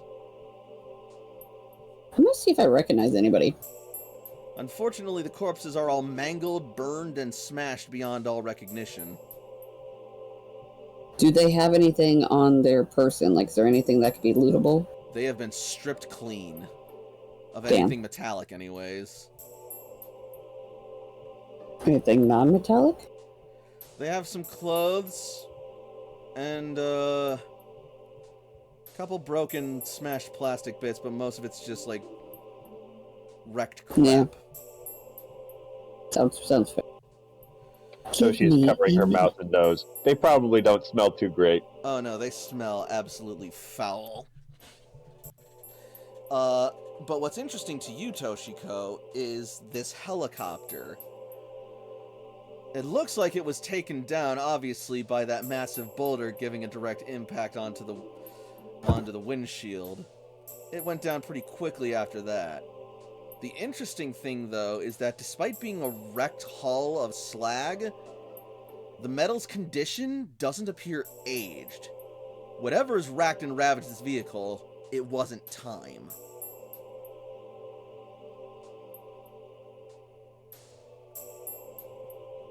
It was the giant rock that hit it.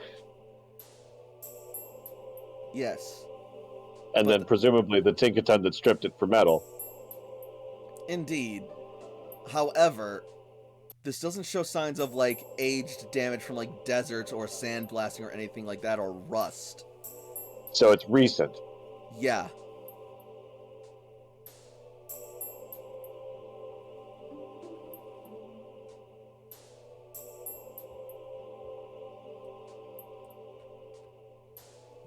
So, Team Satellite is deploying helicopters. Dirigibles, helicopters, teleportation. Got a lot of mobility.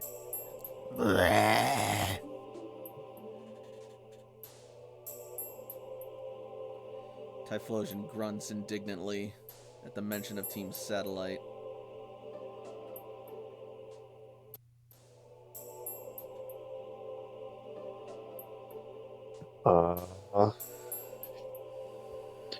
Have you looked as much as you want?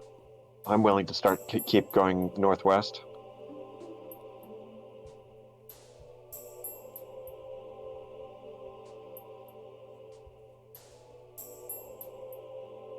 Sam? Sam's dog had to go outside, so Okay. I believe they stepped away for a moment. Then All it good. could be appropriate for me to do something. Sure. Jakob is looking towards the gem and then thinks, Bishop, bring that down here, please. Whoa, crack, crack, grind, crick. He floats it down harmlessly down towards you. You now have a steel gem. All right. Go put that on the inventory.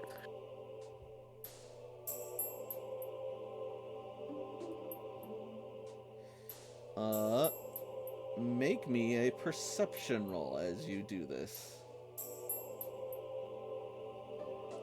Just myself or my Pokemon as well. Your Pokemon as well.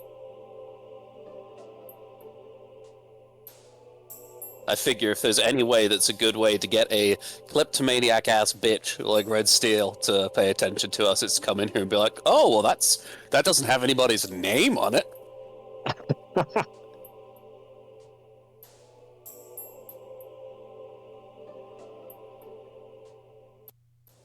Oh, come on, Bishop, get a 16. Get a... Oh, nope, do better, actually. That's good. Alright. Jakob. As you take the gem, you notice a brief flash of light. It's a blink and you'll miss it moment, and it comes from behind you. But you feel it in the back of your mind. And from the back of your head. Meanwhile, Leah and Bishop both also recognize the flash, but also hear a faint sort of chortle on the wind with it.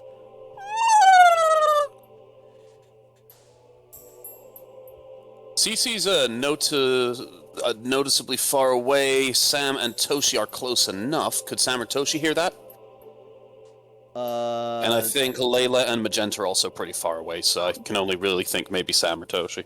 We are watching, but I don't think we can hear. Layla and Cece are able to see the flash. Cece might have been able to hear the cry.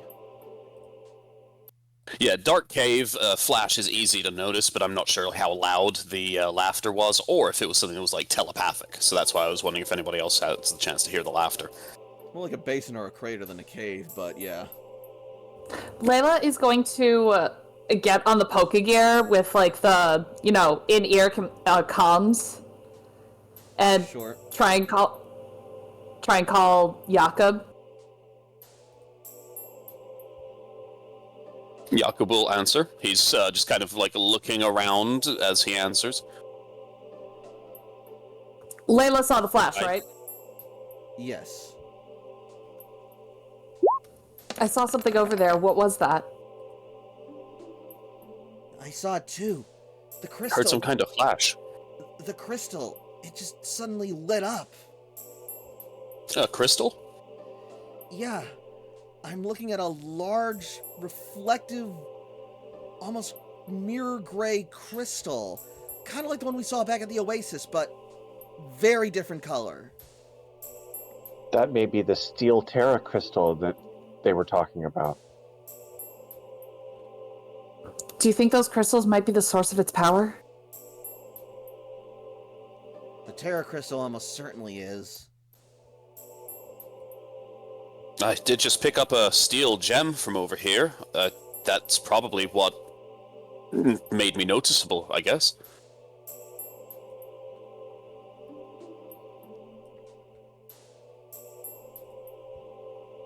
So, wait, what do you mean made you noticeable? What was the flash? And then suddenly, Jakob and his Pokemon. Give me another perception roll, please.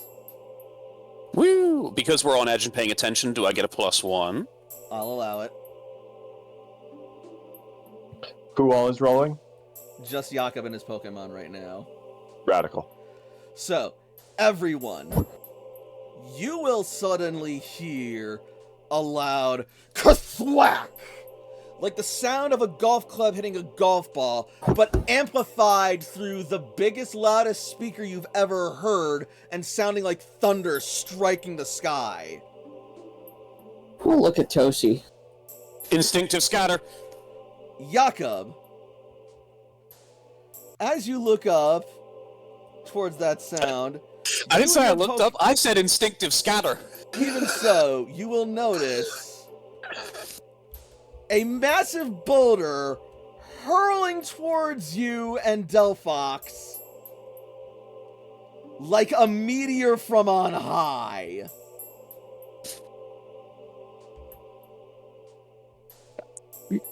Question, because it's a cool idea.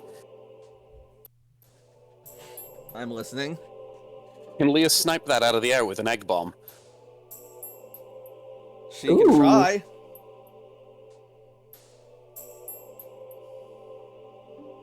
Fire in the hole. Damn it, that is really far. Is it enough?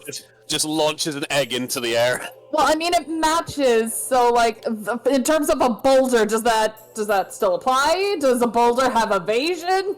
We're making this up as we go, I have no idea. Does a boulder have evasion? It's a legit question! First off, his name is Robin, and secondly, no, not really.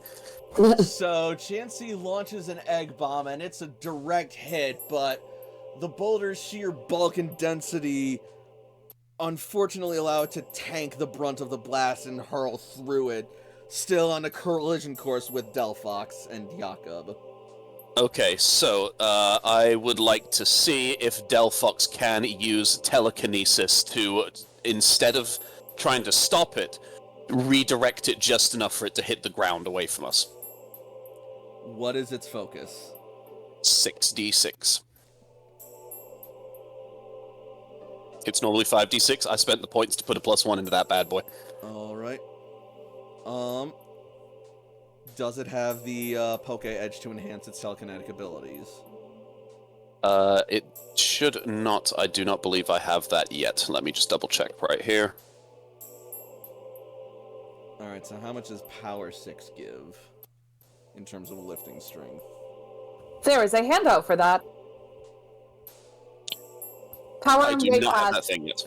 Power 6 is heavy lifting is 75 to 115. Staggering weight limit is 230. Drag weight limit is 460.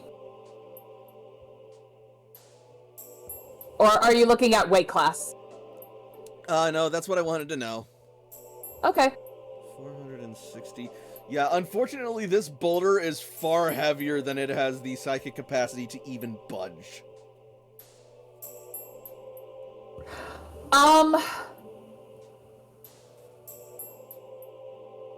Oh, fuck.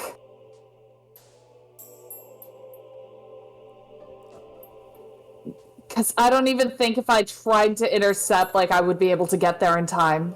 Probably not.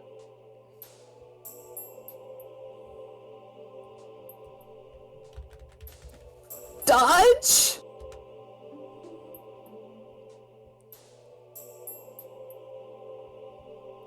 Alright, what's the damage? Let's see if it hits.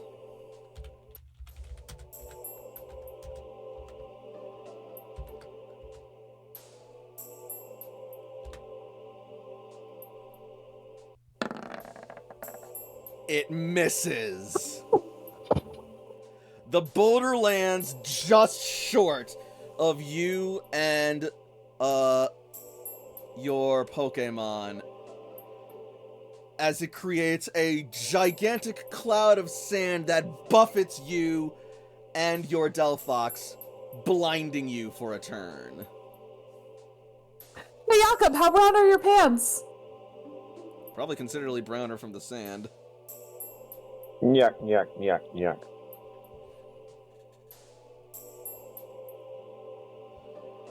Jakob! Come in! Do you read me? If I hold still, maybe it won't throw another one. It's probably gonna keep throwing them. Did I kind of get any impression of the direction, or just from above?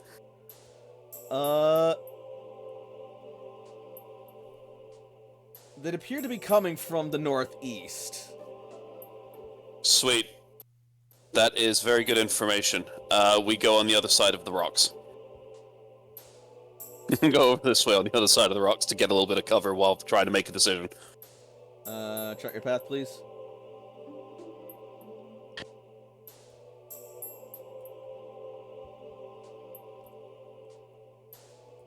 So we were back over here, going around the southern side of the rocks here. Okay, that's fine. Alright, well, everybody knows we're here. I see it! And Cece is going to point it out and showcase it on her Pokegear for everybody.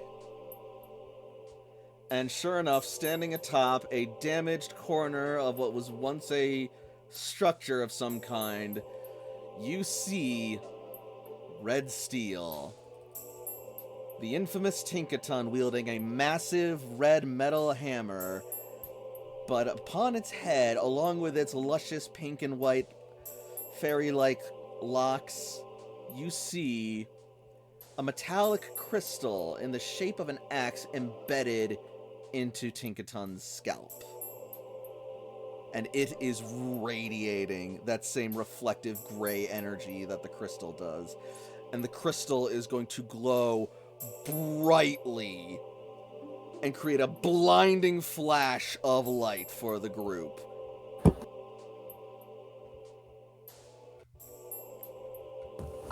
Question.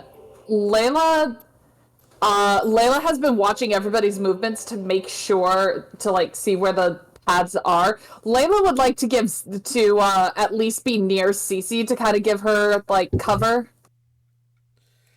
Yeah, you can gallop towards Cece as this is going on. All right.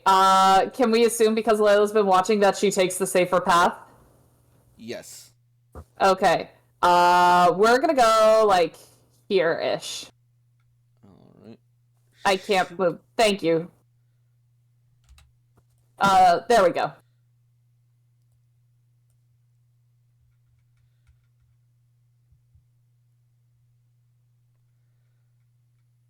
All right. And as the light fades, you will see that the entire arena has been domed off by a translucent crystalline structure, sealing you all within the confines of the map. And the ground has also taken on a more crystalline texture, though the sand is still very much concrete beneath your feet.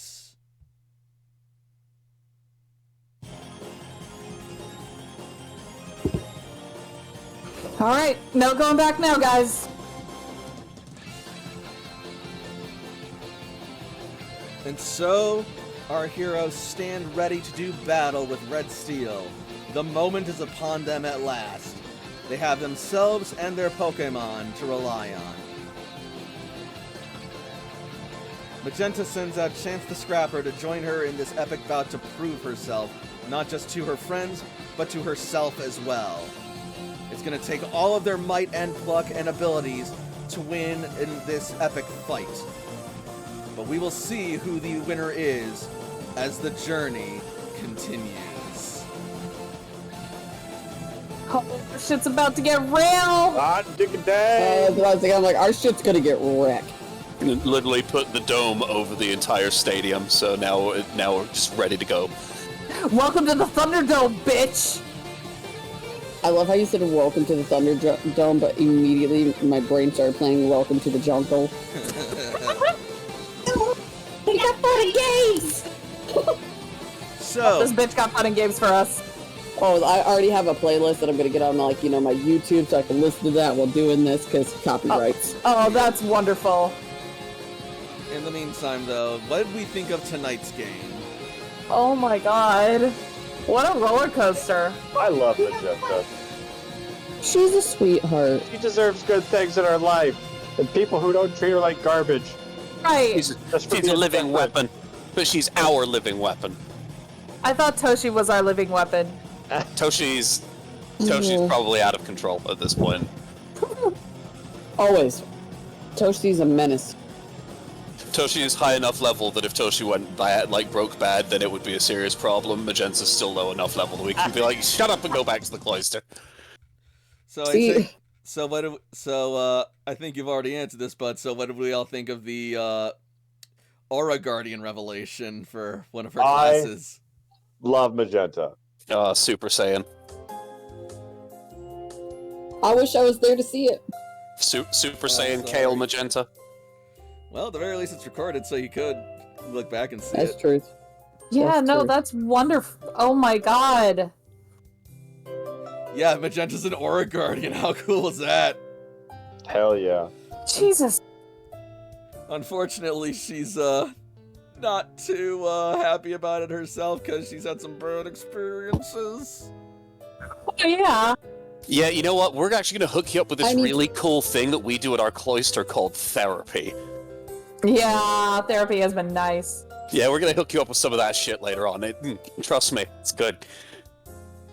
Also, sorry to cut you guys off at the moment of truth, but A, it's getting late, and B, since we're going up into like a true Terra battle and a fucking difficult boss battle style one at that, I don't think it's a good idea to start with everyone's headspaces being what they are from what I've heard this week. And I want people at as close to full capacity as possible for this, or at the very least give them the chance to be over the course of the next week. That's, Yeah. you know what? That's fair. All my first turns are just going to be dumping as many defensive buffs as I could possibly think of. Just panic moding. Just squid ink everywhere. Like Brutal I'm really training, brutal training. I'm really sorry to have to drag the saga along even longer, but next one will be wrapping up the Red Seal bit. Hopefully, for sure. Thank you for not even making me do like a guile check when I just went up and lied to those teams, Spectrum people, because I was so convincing. Yeah, I about know, it. right? I rattled it off so naturally that they were like, "What the fuck?"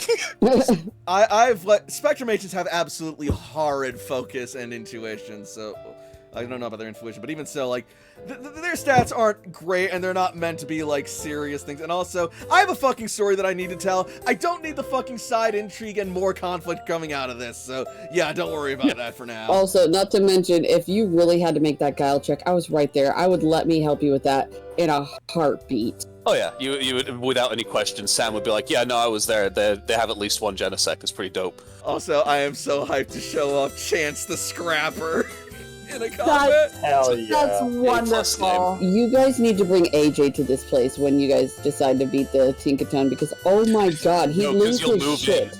You'll move in. You junkyard dog.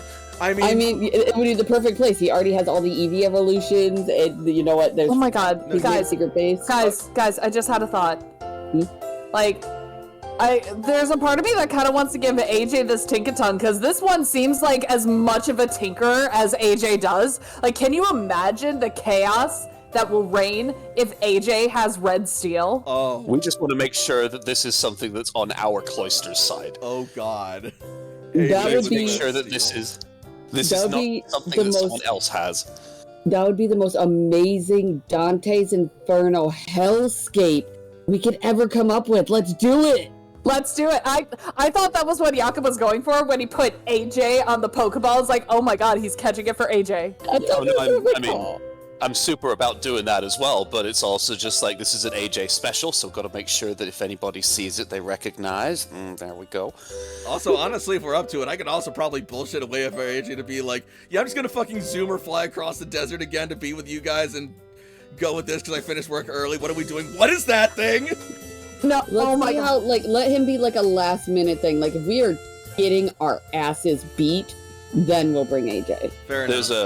There was a detection of a huge flash that came over, and AJ has been improvising a one-shot teleporter from stolen broken teleporters. Activates it, successfully gets to the crater, but is actually teleports in like 20 feet in the air. So on AJ's first round, AJ hits the ground and takes like 20 damage and just lies down going, ugh. You do know that AJ is legitimately making a teleporter for the cloister for Sam, right? Because he does have a Yeah, teleporter. yeah. And that's what I was saying, like, you're making So- a demo one, and it's just like, all right, I'll teleport over, but you fail, and you get there, but you just, like, go too high and just hit the ground. So Oh basically,